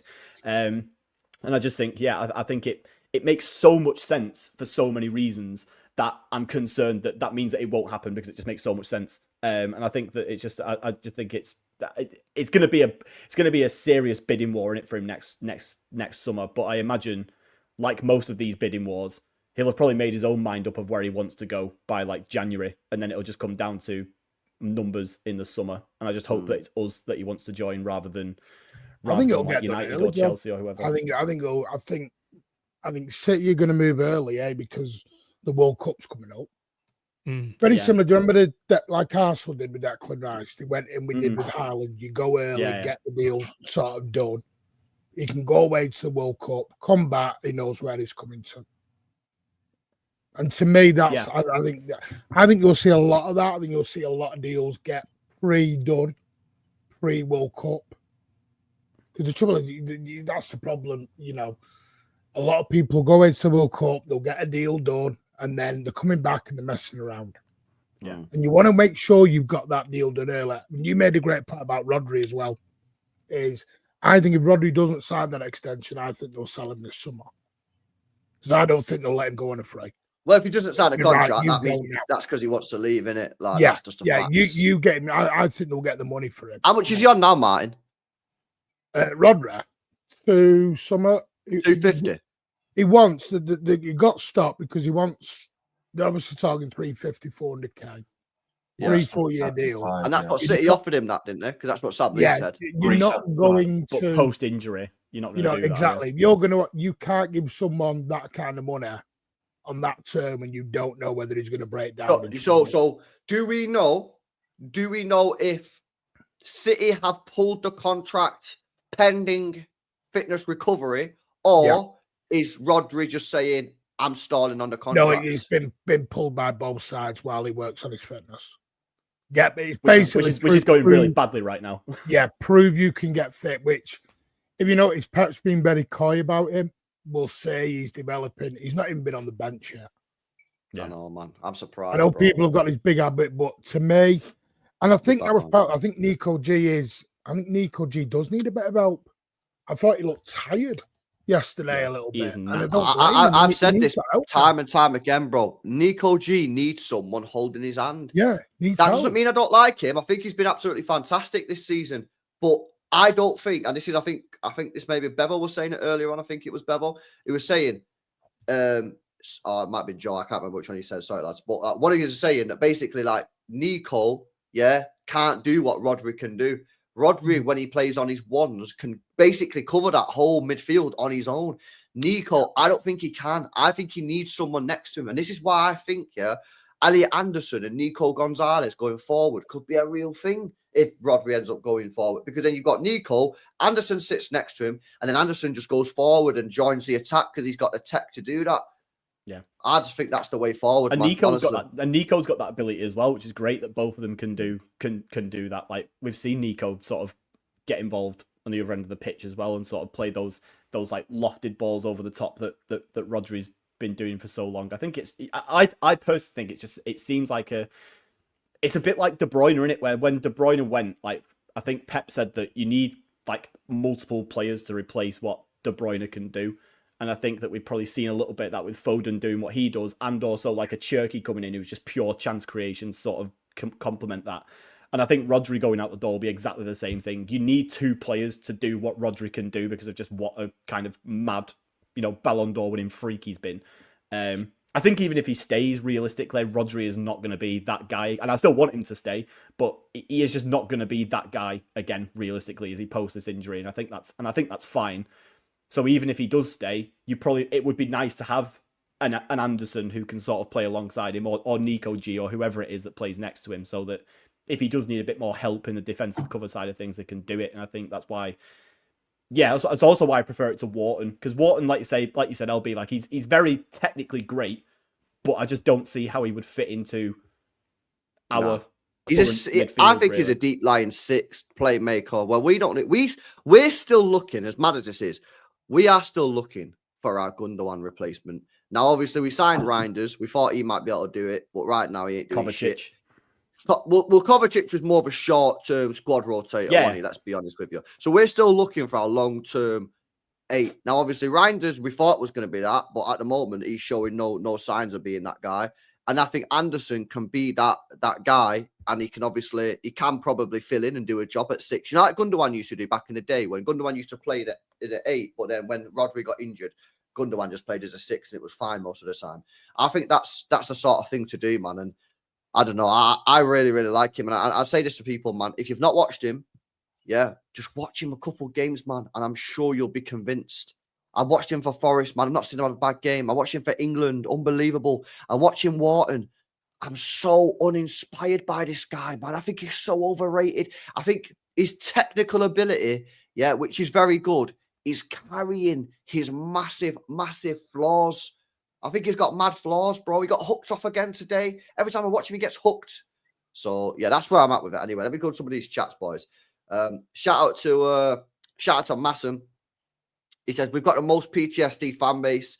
We don't want to sell young guys because of how Palmer turned out, and we don't want to buy English midfielders because of Phillips. Yeah. Probably true, bro. I'll be real, man. It's a valid PTSD comment. all over the gaff now. We've got PTSD over everything. The youngsters, results, the treble. It's just like... It's facts. He also says, at least 15 out of 20 Premier League teams got 2 to 3 top players. Go raid them then, innit? Go raid them then. Do you know what I mean? That's the thing. That's the league has changed so much. I think if you even went back like 6 years and you were going to buy like I don't know, Nottingham Forest best player or whoever it was that was in the league at that time. Let's say Crystal Palace, because they were in the league 5-6 years ago. If you're going to buy their best player, would that have moved the needle for any of us, really? Like, probably not. Whereas I think now, like, if you're buying Nottingham Forest best player in Anderson, that's gone from being like a, you know, I mean, they're in the relegation battle at the moment, or like in that sort of bottom half of the table quite comfortably. And not that long ago, signing the best player from a bottom half Premier League side would have been like, that's pretty mid. But now it's like, because the quality of the league in general, signing these players from these unsexy clubs is no longer a sign of a bad player anymore. True, but See, but I disagree with you. Well, go on, Tarek. Go on, bro. Well, no, I was just gonna say, because when we signed Jack Grealish, it was like that was a big deal because he was, you know, the kind of the face, if you will. We're gonna go get this dude 100 million. There was a lot of expectations on him, but now every player from because of the money situation, right? Every player from a Premier League club is 60, 70, 80. I think just the dollar, I mean, the money involved is what makes it a difference, in my opinion. That's what I was going to say. Yeah, I think the expectations of these players is the same, but it's just, it costs so much more now. That's the problem. Is like you know, back in the day though, yeah, like six. Oh, Bevo, big up, man. I know you got to go, man. Appreciate you coming on. Nice and big one. up again for what you did yesterday, man. Cheers, mate. See you later, lads. Congrats again. Big up, Bevo, man. Bye. Yeah, the problem that you've got is is like 6, 7, 8 years ago, whatever. You could go and raid these players, Joe. Yeah, you could go get Mahrez. How much should we buy for Mahrez? 60 mil.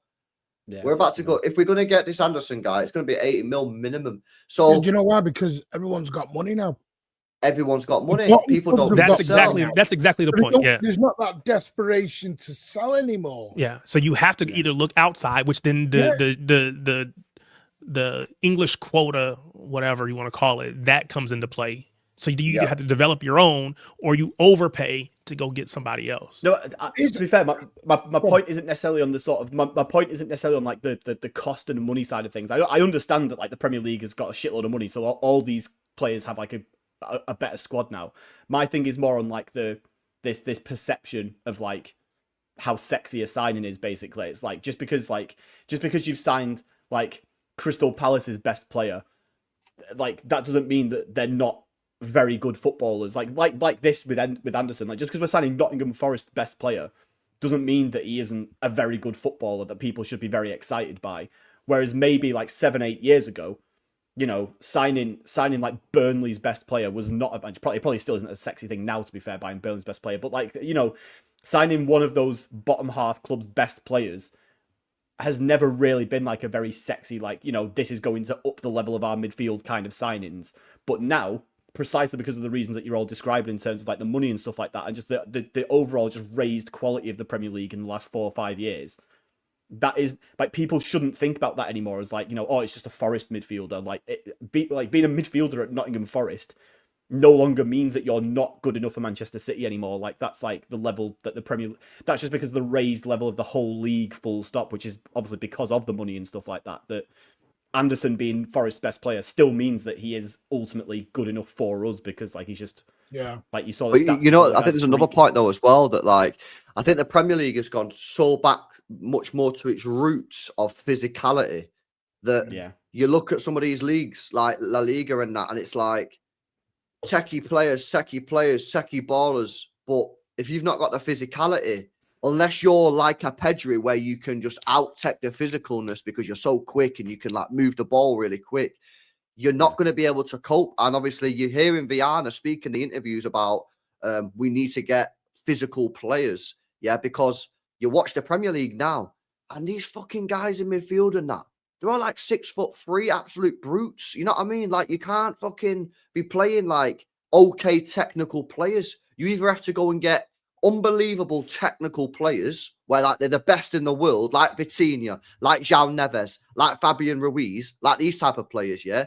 Or you've got to go and get players that are like physical and can compete, because otherwise, if you just get okay tech players, the bruisers like Joe Linton will just kick fuck out of him, man. Yeah. So that's where I'm at with it. That was with Wenger with Arsenal back in the day. He always had the little midgets, but they weren't good enough They're not David Silva quality. It weren't quite No, but there. Not only that, we've never bought from the top. I did this year. There was, all the players that we've signed from. It has been like the likes of Everton, Dortmund, Valencia, all that. Doku, Stade Rennes. The last player we bought from Real Madrid was Danilo. But the trouble is, if you're buying a player from Real Madrid, you're buying a player that is either on his way out at Real Madrid, he's not wanted, or there's a reason. Real Madrid don't sell their top players. It's like someone coming to us to buy Haaland or KDB in their prime. That's why we got to go and get the Kevin De Bruyne. Why are they selling? That's why you got to go and get the Kevin De Bruynes and the Bernardos. Yeah, you go and get them before they go to that next level. And that's what we've been very good at. We've also been very good at buying the next step and making them world class. People say Donnarumma. Donnarumma is a one-off. Yeah, that was a unique situation. That was a situation we fell into. But this is what I've been saying, Martin, because I agree with you. But I think where City have gone wrong over the last few years, is I think we've gone too far down the sort of development chain.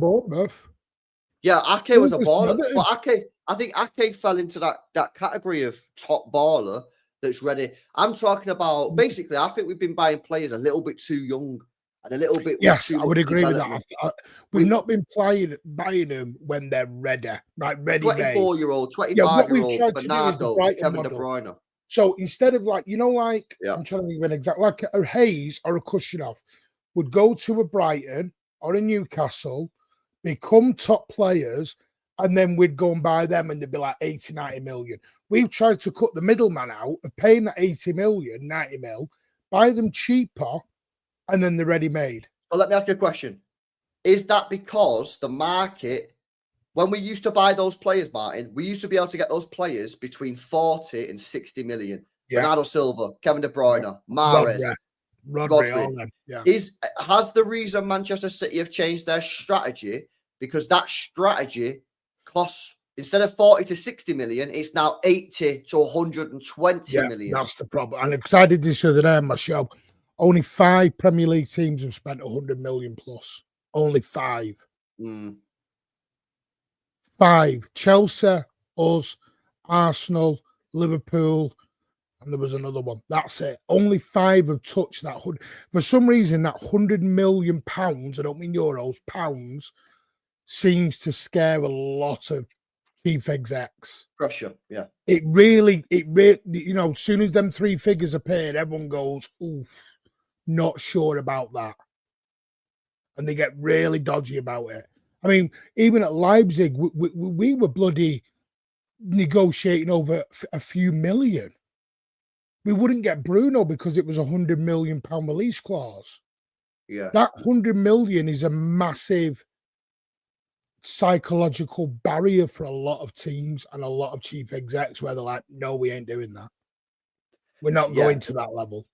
Now I hear it, and I just think that, I agree that the City strategy over the last 10 years has been made much more difficult, because those players that we used to buy for 40 to 60 million are now 80 to 100.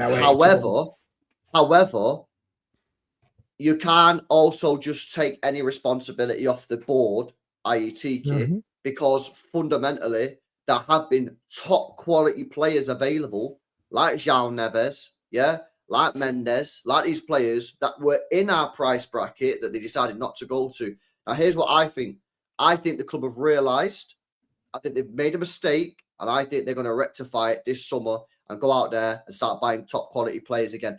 Now, whether that means they go and try and sign the Dembélés, I think what they're going to look for now, bar maybe the right winger, because the right winger needs addressing. I think they're going to start looking for, right, who's the next João Neves?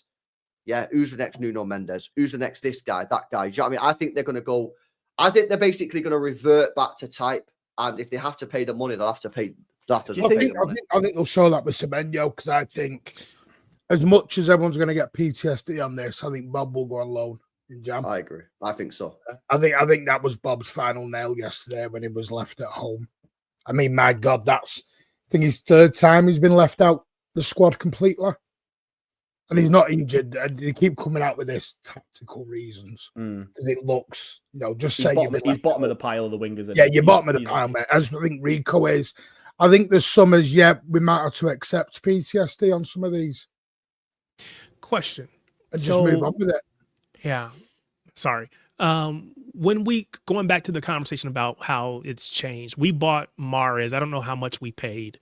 I don't 65, remember. I think it was. 65. Yeah, Okay, that's 65. perfect because 65 million for Mahrez is the same 65 million for Semenyo.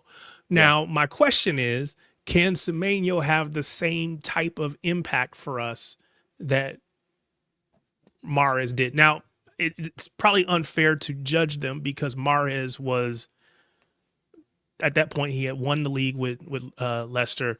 I don't know if he won like Player of the Year or whatever, but he was effectively at the top of the league in many ways. I don't know if Semenyo is there.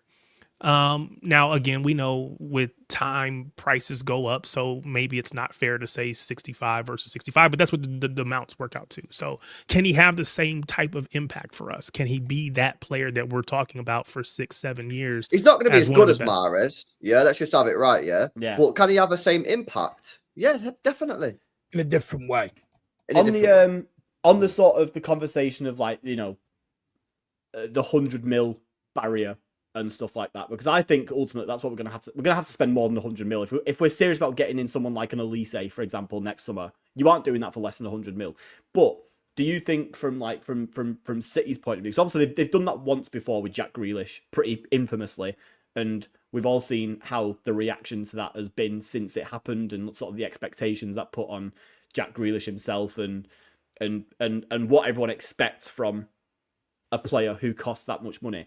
But does anyone think that like the fact that Liverpool have broken that barrier twice in this summer, that's kind of like normalized 100 million plus transfers a little bit? Like the fact that City aren't the first one to go into that 120, 130 million bracket. Do you think that, well, obviously, like before that, you've had Arsenal doing it for 110. You got Caicedo 115 or whatever it is as well. Like that barrier has been broken before. But do you think now that Liverpool have kind of done it a couple of times as well, that City might look at it and go, you know what, fuck the optics of this transfer now. Like enough clubs have done it that we can point at them and go, look, they've also City shouldn't be looking at optics. City no, should but be they always have though, haven't they? Like we don't want them to, but the reality of it is that they do. Because I mean, you said Elisa, which is a great point. The thing is, you get Semenyo, you ain't getting Elisa. You can put in that case, fuck Semenyo. Because the thing is, I think Elise, because he's not got a release clause anymore. Apparently, that's gone when he signed his deal. Yeah, I think you're looking at, because here's my thing: why would he swap Bayern for us? That's my question. I keep asking here because the same targets are City, but that's it. That's the only reason you've got. His targets of Bayern are the same as City. We're not a bigger club than Bayern. He might want Prem. Bayern are huge. The Prem's a bigger league though. That's the thing. I think like don't get me wrong. I don't think he cares because like I think if you're at Bayern, you're basically nailed on to win the title every year. So you're going to be looking back at a trophy cabinet that's pretty full. You're going to have a lot of winners' medals when you're done. But it just depends. Do you want to go and just play the Bundesliga on easy mode for the rest of your career? And once Kane's gone, like, is that going to be even guaranteed anyway that Bayern are like, at the moment, he's got so many goals and assists because he's got the best striker in the world or one of them, just tapping it in for fun every time he puts anything in the box. Or, does he want to go to City and do that where he also has the best striker in the world, putting everything in that he puts into the box? But he's doing it in the Premier League, which is like bigger, more money available. Well, Bayern are obviously like a massive spending club as well, aren't they? So not necessarily more money, but I don't know. It depends whether he thinks that. It's like whether saying, he's got the Seattle not leave. he's young though. To be fair, he could still one day. But people don't tend to leave Bayern. Not prime players. True. Prime players don't walk out of Bayern Munich. They pay good wages. They do pay big money. Name me the last prime player who walked out of Bayern and said, "Screw this." Cruz. He went to Madrid. But we're talking, and even that was 12 years ago. And it's mad. Like that is actually the last one I can think of. Years ago. Yeah, that was Pep's first season. Yeah. What? No, that's 12 years ago. What the Pep- hell? Pep's I don't first think season at Elise Bayern. is 100. I think Elise is 140, 150. Yeah, I agree. I don't think he's. I don't think. getting out. But this is the thing. Like, and that's why I think that, you know, does the fact that Liverpool have done that for Isak, for example, does that you know, move the needle on whether City will be willing to do that for an Elise? I don't know. I presume I don't expect it, to be honest with you. But I mean, if the options are Semenyo or Elise, if City know that Elise is interested in the summer, then I would not go for Semenyo. But why can't you get both of them? Well, surely if we buy Semenyo and sell Savio and or Bob, then the money is there for Elise. It's not a money thing at that point. It's just is Elise interested or not at that point? And does he become less interested if you've got Semenyo already in there? I say get Semenyo, loan Bob, sell Savinho, buy Elise. That's Bob as well. To be honest. If possible, obviously I get that's kind of like FIFA, yeah. I don't know, but I don't. Why would you why would you loan and then keep Bob if you're buying, like, so let's say, for example, we buy Semenyo and then sell Savio and Bob and get an Elise. That's 4 wingers. You've got Marmoush and Doku on one side, and whatever. Well, basically, them two will leave. You buy Semenyo, you get him in summer. Bob, Savinho go. You get Elise. The difference is with Semenyo is 60 million at a release clause.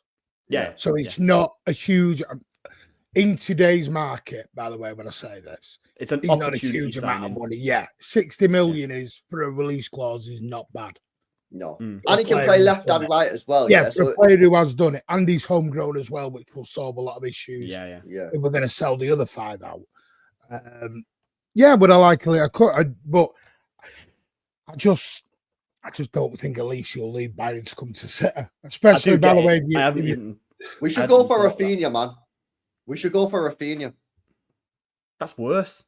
Like get who leaves Barca in the prime? Like, apart from Messi. I don't think this guy is going to be able to play that much minutes, because at the moment, he's playing Rashford left wing, he's playing Yamal right wing, he's playing Lewandowski as a striker. They won't pay what United. What's the buy clause for Rashford? 30 million. Is it 30? They want Listen, while we're on it, let's skip to Real Madrid, stick a bid in for Valverde, then we'll get a bit of Mbappe, and we'll play loads of stuff. It'll be great. I think we could get Rafinha, mate. If Rafinha's not playing a lot this year, we'll get him. But Rafinha, by the time we come to it in the summer, Rafinha will still have like 2nd or 3rd place at Ballon d'Or in his resume at that point. He'll be the current 2nd or 3rd place in Ballon d'Or. I know, but if he's not playing, let's say Barca gets to like semi-final, he's not starting because he's starting Yamal, Rashford and Lewandowski, and then the rumours come out that they're going to sign Rashford on a permanent deal. And you went to Rashford and you went to Rafinha and said, bro, you're not playing, mate. Yeah, come to City and start right wing week in, week out. You're telling me he says no? Does he play right? I was going to ask that question. He plays left at the moment. He's playing left because of Yamal?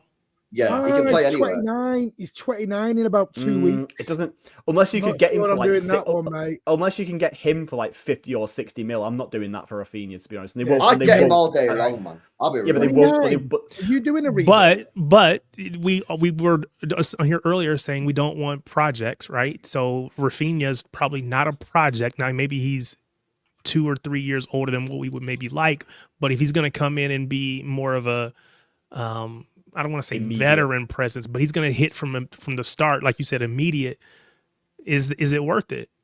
Well, then it might be. Years we get rid again. Because then he's 31 and he's back in the unks category. We sold the category at 29. We don't care if you're in the unks category if you're producing. It's only when you're not producing, or what people perceive as not producing, is when people have an issue. I think the sweet spot for City in a minute is that 23 to 26 range. Well, we need a baller. Because that's not quite project and it's not quite going. You're going to get the prime years. But for us, 23 has been project.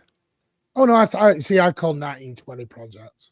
Well, I'm thinking like Oscar Bob. I'm thinking Savio. They're all in that 21 to 23 age range. Only just 21, Savio. Yeah, Savio's just turned 21 and Bob is 22. Savio's younger than Bob. I think. People forget. Yeah, he is younger than Bob. Yeah. Sure. Doué cooking on now. Is he playing many games? He's injured, bro. He's had 2 injuries already this season. Doué. You're not getting Doué out. I just think we're not getting anyone out of PSG. That's another thing. Let's go and get Saka out of Arsenal while we're playing this game. What are we doing here? But all I'm telling you, is that we need a baller, mate. That's facts. Who that is, don't know. So LB, you were a unashamed Rodrigo advocate in the summer. So if you can have Rodrigo today, or you could have Semenyo today, forget the dollar. I mean the amount of money, but just performances. Which would you prefer? Bro, I have to say Rodrigo, man. Come on. You have to say it. You have to say it because you said it in the summer, or because you believe it today, or because you believe it today. No, I don't care about that shit. Okay. Of course he does. I have to say Rodrigo, yeah, because at the end of the day, yeah. It's Rodrigo, how man. How much is being homegrown worth? Is it 15 mil? 20 mil? That gives me Rodrigo. It's worth. It's current market is 15, 20 mil easy. Yeah, 15 mil, I'd say. 15 mil taxes. So if you could get Semenyo for 65, which is what we're saying, or you could get Rodrigo for 50, you go Rodrigo for 50, is what you're saying, for sure. Yeah, even I'd though go Rodrigo for 50. And if they were the same amount, if they're both 65, and Semenyo happens to be homegrown, I'm doing Semenyo. I'm still taking Rodrigo because I know one of them. I know one will score in the Premier League. Yeah, that is fair. And Rodrigo hasn't been scoring. I'm taking Rodrigo. He's not been playing. Rodrigo, you're just getting the name on the back of the shirt. Yeah, I'm still taking Rodrigo over Semenyo. I'm sorry. Okay. All right. Elliot, how you doing, mate? Savini on me. That's just bullshit, isn't it? That's just a lie. Well, at least he comes on camera for your shows. He's just lying. He's just lying He's straight on away. camera for your shows. He's on a channel, and the first thing he's doing is lying. He's lying to everyone. He's a liar. Everyone's spamming liar in the chat. What are you saying, Elliot? Man, what's happening? Yeah, good man, you. Oh, good, man. Oh, good. Just having this transfer talking now. What are you saying? Yeah, what's happening? Hang on. If Elliot's doing transfers and going getting a piece of pen and paper, this might be long. This might be a long one. We've obviously been lit with Semenyo, Elliot Anderson. Yeah, prefer Wharton, but You prefer Wharton? Mm. Nah, I don't, man. I think he's better. overrated. I think he's better player, to be fair. I think he's overrated. I think he's well overrated. Ask you a question. Elliot Anderson were that good as what you're making out. Why did Newcastle sell him? Because they had to, FFP. They had to for money, for PSR thing. Did they have to look? Did they not sign someone else from Forest? Nah, yeah, but that's how it works, isn't it? You they sell did. a player, They get to try to make the money. Yeah, they went and signed that goalie that they never played. If you sell it, yeah, if you sell it 35. We're not a Langer, no. No, it was the year before. Wasn't it? Yeah, before. All right, yeah, fairs. Yeah. Nah, he's a good player, but I just prefer. I don't want him in it. I just think he's more our type, sort of style of footballer. But I like Anderson. I think he's decent, but I just prefer Wharton. But I suppose anybody at the minute in midfield will do better than what we've currently got because we just look weak and lethargic, I think, a little bit in midfield. But what pisses me off, yeah, is that Kevin De Bruyne last year said our midfield is weak and soft, yeah, and I still feel like it's weak and soft, bro. Pretty sure Bernardo said that as well at some point, didn't he? Oh, Bernardo was slagging everything off last year. Bernardo was fucking... And it's just a bit annoying now. Like, we've had players like over the last 12 months that have said this, and I feel like I'm watching the game and I'm like, oh, it's the same shit, man. And as Lee says here, mate, yeah, I just think we're missing Rodri, boys. I do, mate. Well, Viana's mentioned it, hasn't he? Viana did a TV interview and said we need physical, huge units now in the midfield. That's what the game's coming to. Yeah. And then signed Cherky. It's a shame the Labour wants to go over the road. I mean, he's fucking shit, apparently, anyway. Well, that guy mustn't have any ambition for some reason. He got dropped today, apparently. Apparently, the Labour this season's been asked. His bottom lips come out because he didn't The player we should have signed is Bruno Guimaraes. Well, that was back when the 100 mil release clause was a thing. Yeah, but hang on a minute. Hang on a minute. Let's be straight here. Totally agree with you. But I was doing shows and everyone was going crazy at me. No way is he worth 100 mil. No way is he worth 100 mil. That's because people focus on the money. And now everyone's gone back to we should have paid you 100 mil. That's because people focus on the money too much, yeah? And you should focus on the quality of the player. Another thing Another thing that's changed it as well is that I think there's a discussion we've had on here quite a few times, but it's the idea of you spend 100 mil once and you get it right, or you try with like 3 or 4 60 mil players that just don't work. Like we tried it with Nunes, didn't work. We tried it with Kovacic, hasn't really worked. Like all these other players who are like, you know, alternatives that we went for, we'll have gone for so many alternatives instead of Bruno G by the time we get a player who's actually good enough at that level that we'll have spent over 100 mil by the time we get there. And it's one of those things where it's sometimes you just got to put the horrible number down and just get the guy who's actually good enough rather than just trying to go for like 3 or 4. Rodri hasn't scored goals last 30 games for Real Madrid. But you're all twerking for him. Oh my God. I'm just sad that this means Jay was right. Record than Sevilla. This guy's fucking trash. Give me some Menyo. But yeah, it's this kind of idea. It's like we've had it with a few times in the past as well. It's just like you've got a player who like you could have got for a big amount of money, but you didn't want to spend the big amount of money, and instead trying to buy all these little like cheap replacements has just not worked out, and you end up spending in the end overall more money than that big money you could have just spent in the first place. So that's probably what it is with Bruno G. Like it's at the time we all thought, 100 mil, like Jack Grealish was 100 mil, and that's maybe not the best in the world, is it? But now it's kind of like, oh yeah, we should have just dropped 100 mil on Bruno G, shouldn't we really, rather than trying to replace Rodri for 5 years and not doing it. Exactly. 100%. I agree. Let's see what you guys in the chat say, man. This is the guy you wanted over some Menyo. Yeah, them stats are nasty, man. Them stats are nasty. I know, but you had the cheek of 50 million quid as well to try and make it sound catchier. I know. Nah, but yeah, that's it, man. That's it with the transfers. So Menyo, Elliot Anderson.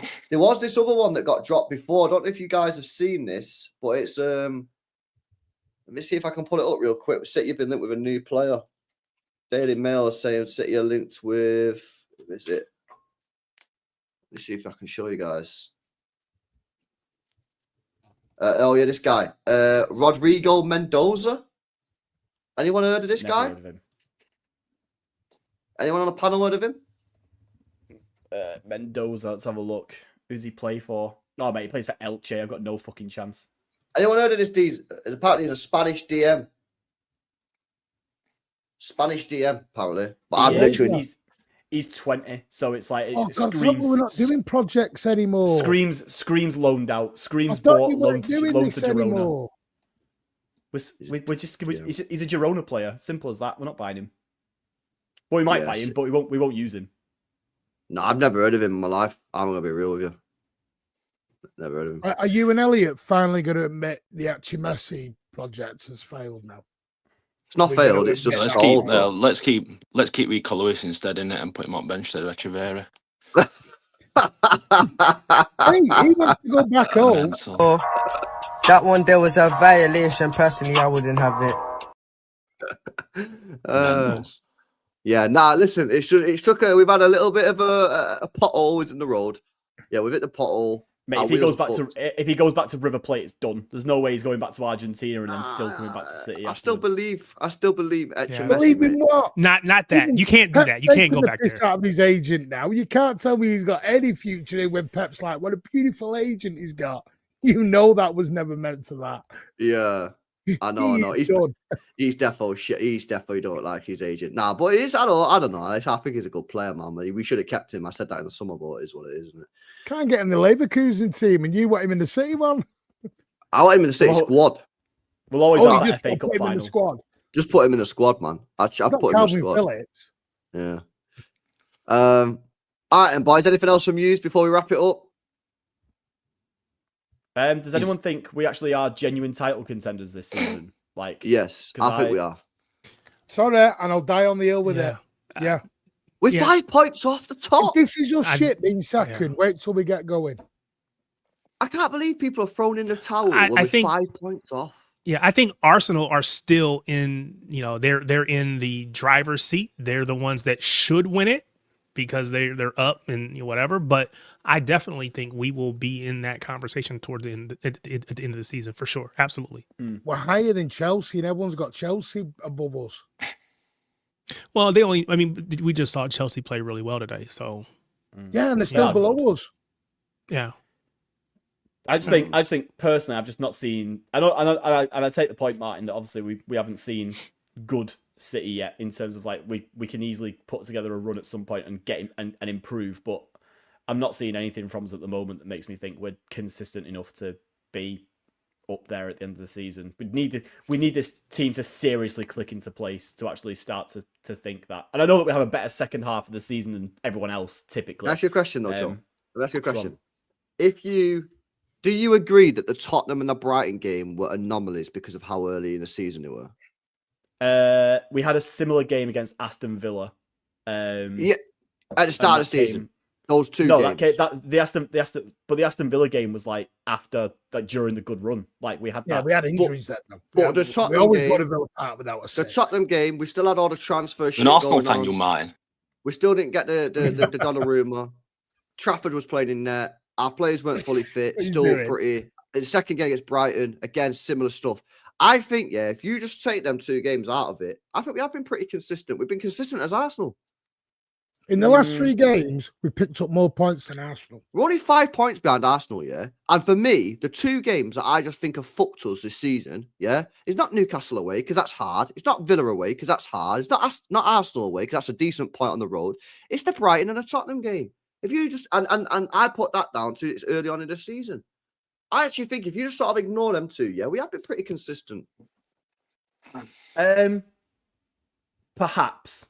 But I think that the Villa game was really bad. And I think that the Newcastle game, that's a game you've got to win, personally. I mean, we looked at this run of games before the international break, didn't we? And we said that you've basically got to win pretty much most of them going into through December, really, to keep up with it. Or like you can probably drop 1 or 2 points here and there. And we've already lost one. I think the Leverkusen, I know it's a Champions League, but the Leverkusen, and he made 10 fucking changes, but the Leverkusen game again was really like concerning performance-wise, which to me says more about the options that we have that come in if players get injured or whatever than anything else. But it's hard to say that when you got 10 changes. If it was 2 or 3 changes, then I would say they just not good enough. But 10, there's just no sense of normalcy. There's no. You're not going to get any consistency between. It's just basically Pep just threw that game away, and I disagree. I disagree with it, but I feel like that's what he did. Said this on mine earlier, and the media do it all the time. If Arsenal had done what we did yesterday, the mentality monsters, the sign of champions, we do it and we're crap. Yeah, but I think it's the opposite. But like, the our difference mentality is the reason why it went from 2-0 to 2-2. Like the absolute the fragility and the bed shitting that came from everybody in that second under no pressure from Leeds at all whatsoever. By the way, like it's not like they were on top. I said this before, but it's not like I think the I think Calvert-Lewin changed it, and I think he bullied us. Well, that's how long into the second? If he's bullying us, then that's the problem. Yeah. That's no, I don't deny that. But I think the midfield, like we said, it was a bit soft. The back, Gvardiol and Nunes. Gvardiol had his worst game of the season. I'm not denying it, but we still managed to get the win at the end. It also took 4 minutes for Calvert-Lewin to score that first goal, like in the second half. Like it's not like they had like loads of time to sustain loads of pressure before we did it, before we buckled. Like he was on the pitch for 4 minutes, I know we buckled, and we shit the bed. We found the win as well. We did, but I think we forgot that we did win yesterday. That's been forgotten ahead of everything. But I kind of said this before as well, and I think that it looks worse because of the week we've just had going into it. Like we've lost to Newcastle, we've lost to Leverkusen, and then scraping a win against a really shit Leeds team is bad. And I think that obviously you can look at this different. I said this, and again, I'm kind of repeating myself from earlier, but if we do this in the middle of like 5 wins on the bounce, you can look at it and go sick, like we just clawed a victory out, like the run continues. But I think because it comes after some pretty shit performances, another shit performance, and at least in the second half, it becomes a worry at that point. Like it becomes a concern rather than anything else for me. No, I get it. I understand the worry. Villa are in form. They only beat Wolves 1-0. One of my biggest concerns is you said but you, Joe, said made 10 changes on Tuesday. Yeah. Well, they're on the bench. So if they were coming off the bench for us and we need a goal, We're fucked. Yeah. But again, individually, I think do I think that Marmoush is a bad player? No, he didn't look good in that match, but he didn't get the ball very much either. You have people who's not. If I have Turkey feeding Marmoush versus Bob feeding Marmoush, that's a big difference in my opinion. I'm not suggesting that Marmoush has been great this season because I don't think he has, but I just think that it's hard to take anything away from that match specifically. Now we can point to other matches and say he hasn't delivered, and I okay, I'll throw my hands up. But that match specifically is just, I don't think you can take anything away from it other than, Pep didn't really go for it. I think the biggest issue, like Elliot just said there, we had 25 minutes basically of chasing a result. Before, it was 2-2. We had 25 minutes to try and get a win. He makes one change in that time. He brings on Cherky for Reinders, and that's it. Nobody else on the bench that he's got, including Marmoush, who he only brings on at 89 minutes. Nobody else on that bench, and we've got Marmoush, Savio, fucking hell, that's it. Everyone else, and Cherky, and everyone else is a defender or a midfielder. In fact, no, everyone else is a defender. Sorry, that's why we'll sign Semenyo in January then, isn't it? Because you just summed it up perfectly there, and that's what you've just confirmed to me that City are signing Semenyo. Yeah, because it's got to happen, hasn't it? That is exactly what Pep Guardiola did yesterday, and that's him choosing to leave. Bob, he looked at his bench and went, "I need a goalie. Who've I got? Cherky, sound." And then what? Yeah, he ain't bringing on Savinio. Yeah, Bob's not even fucking there. Yeah, and that's the problem, and that's why City will sign. I think City are going to sign Semenyo now in Jan. I think it's going to happen, man. Honestly, I think we're going to sign Semenyo. What's his release clause? Is it 65? Apparently. Is that finished after January or? Don't know, bro. But we probably need him in January, lad. Because our attack's dog shit, man. It's fucking shit, man. Like Joe just summed it up perfectly there. Pep turned around and looked at his bench and went, "None of you's going to get a goal." Yeah. Well, you do know, by the way, Saka got his first assist of the year today. It's mad that in it. I saw that stat earlier. By the way, well done. Yeah, that is crazy. But it's crazy that hasn't been given more attention. I didn't even know he was on a run like that. That's mad. This is what I mean. This is where stats can be so skewed however you want. Yeah. Can you imagine if Savinio goes a year without an assist with us? Jesus, that'd be front page, back page, every other page. Yeah. Now, I just say fucking get him in and let's go from there, yeah? Let's just go from there. Yeah, but the thing is, though, Hatter, bro, I still think we are in a title race, even though I think our attack as a whole is shit, yeah? Because, bro, we're only 5 points off at Arsenal, man. They played Villa away this week. You asked a question, Joe. Do you think we're in the title race or? Personally, no, I don't think. I think we'll be the closest because I think the rest of the league is pretty fucking average. But I think that it's Arsenal's title to lose at this point. I just think they look like they've got so much depth in their team at the moment, and I know that they play a really horrible way of football that nobody enjoys watching, but they're really defensively solid and they've got genuine quality options when one player drops out. I mean, they didn't have Saliba or Gabriel today, did in the starting centre backs, and they still managed to. Obviously, they're playing against 10 men for most of the game, so you can look at it as a shit result from Arsenal's point of view. But they played really badly, I thought, and still came away with a point because they're decent. And I think that they're just, for me, the difference in depth and consistency of the performances they get out of the players they bring in is so much higher than us. If we have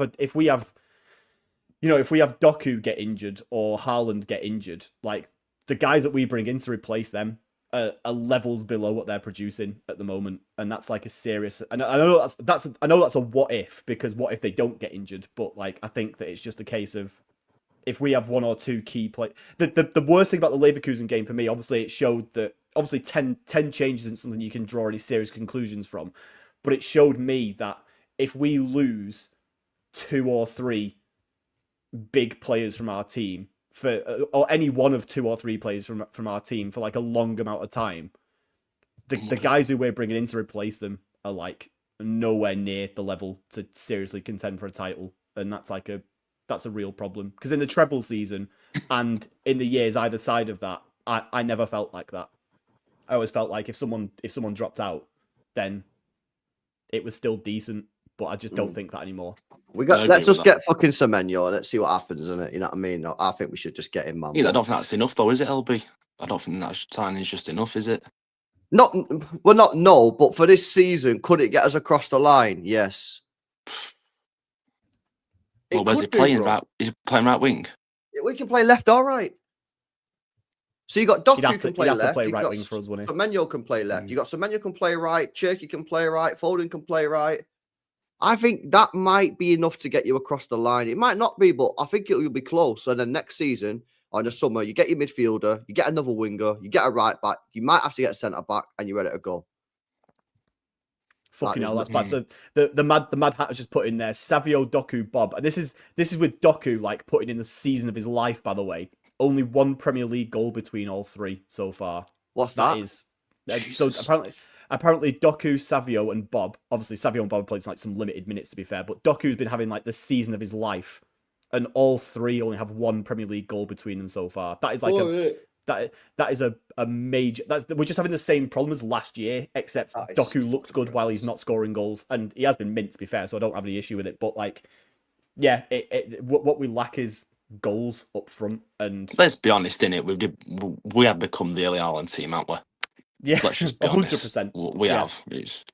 Scored 3 yesterday when he was crap. But I was gonna say, but then Foden just goes and gets 2, and yeah.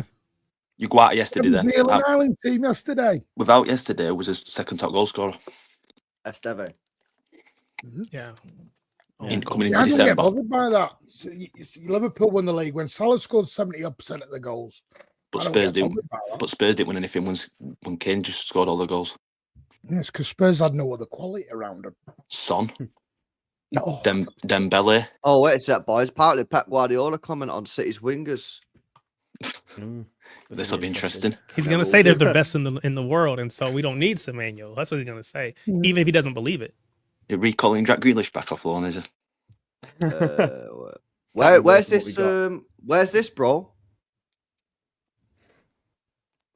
I haven't seen. I think it's in the embargo part 2 of this thing. And he's saying City Extra, right? Yeah, I don't see it, bro. I don't see it. It is on there. Can anyone see it? Yeah, it's on there. Just go on to the most recent ones. Yeah, I'm on the most recent ones. But I don't see nothing about. Oh, here we go. So he's talking about Foden and says, "I'm in agreement. I like to play Phil because that was Tuchel says that he's a central player and not a winger. I like to play Phil behind the striker, close to the box. The guys who have a sense of goals have to be close to goal, but sometimes he can be in wide, more outside, blah, blah, blah. For me, as a winger, Savio, Jeremy, and even Oscar have attributes because they don't have the sense of goal. And if we lack a little bit of the sense of goal, I have to bring on people close to Haaland. Marmoush is a case of that position. I like players to arrive and have the feeling they can score. The big teams score with many, many players. If Erling is just the guy who scores goals, then we will struggle." Well, that's him saying, yeah, Savio and Bob are a problem then, isn't it? But he also included Jeremy Doku in there. That's why we're going after Semenyo. So, you know, hey. Doku's now created. I've always said, about Doku, either score me goals or create me chances for Haaland. So long as you're doing one of them, I don't care. Yeah. But Doku in the last 2 years has done neither. He didn't create for Haaland, didn't score goals. Now he's creating for Haaland. I'm chill. I'm off the guy's case. Savio ain't scoring, ain't creating chances for Haaland, nor's Bob. So now they're getting it. Yeah. Do you know what I'm saying? So he's going after Semenyo. So he's going after Semenyo. Yeah. Yo, we're getting Semenyo, man. We're getting Semenyo. No wonder he was shit against City last week. He probably knew, didn't he? 2 weeks ago when we played him. He was fucking dog shit. I was like, yo, this guy's meant to be mega. He was like, I can't piss off Pep Guardiola. I'm gonna drop a stinker. Anyway, let me do these chats so we'll get out of here, boys. Bill Nicholas says some of our best players come from smaller clubs. Fernandinho come from Shakhtar. Imagine if he got rejected for that. Anderson is the player we need, says Nicholas. And big up to Henry as well for the one gifted, man. Listen, lads, big up for joining, man. Big up to Bevel for being on before as well. Joe, Tarek, Elliot, and Martin. Matt, you say you got another show now, yeah? Yeah, I'm going to jump on. I've got another show and then I'm doing a space. I might tune into space in a bit, you know. I think I'm going to chat. I'm going to get some rum. I'm working, putting in the hours. Putting the hours, man. I had a free watch-alongs today. Free watch-alongs. Yeah. But Big up to everybody, man. I'll be back at 11 a.m. tomorrow with Nobbins before I'll midday see you all live. at Fulham if you're going. Sorry, I am going to an away game. I do apologise. Are you going? If anyone says, we lose. Jay's going. Speak to Jay when you're there. That But probably means that we will lose because everyone says when I go away. Hey, Martin, I went to Fulham last season and we won. So if you go and we lose, then we're going to have a problem. Well, Elliot and Alan always say that when I go away, we lose and I get banned. Exactly. There we go. Fucking big game that as well. Don't we play them before Arsenal as well? Arsenal play on Wednesday, don't they? Stick a tenner on Fulham for Tuesday. Yeah. If we win that game, 2 points behind Arsenal before they play. Did they play on Tuesday? Have they got Villa? Brentford. I think. Yeah, they play Brentford. Oh, it's Villa next. Is it Villa next weekend? On the weekend, Arsenal? Yeah, Brentford. Yeah. And then, so if we can get the win before they play Brentford, put a bit of pressure on them, that'd be pretty decent, man. But listen, there we go, boys. Do me a favor, lads. Before you go, smash the thumbs up button on the stream. Make sure you guys are subscribed to the channel as well if you're new. And I'll catch you in the next one, 11 a.m. tomorrow. See you in a bit.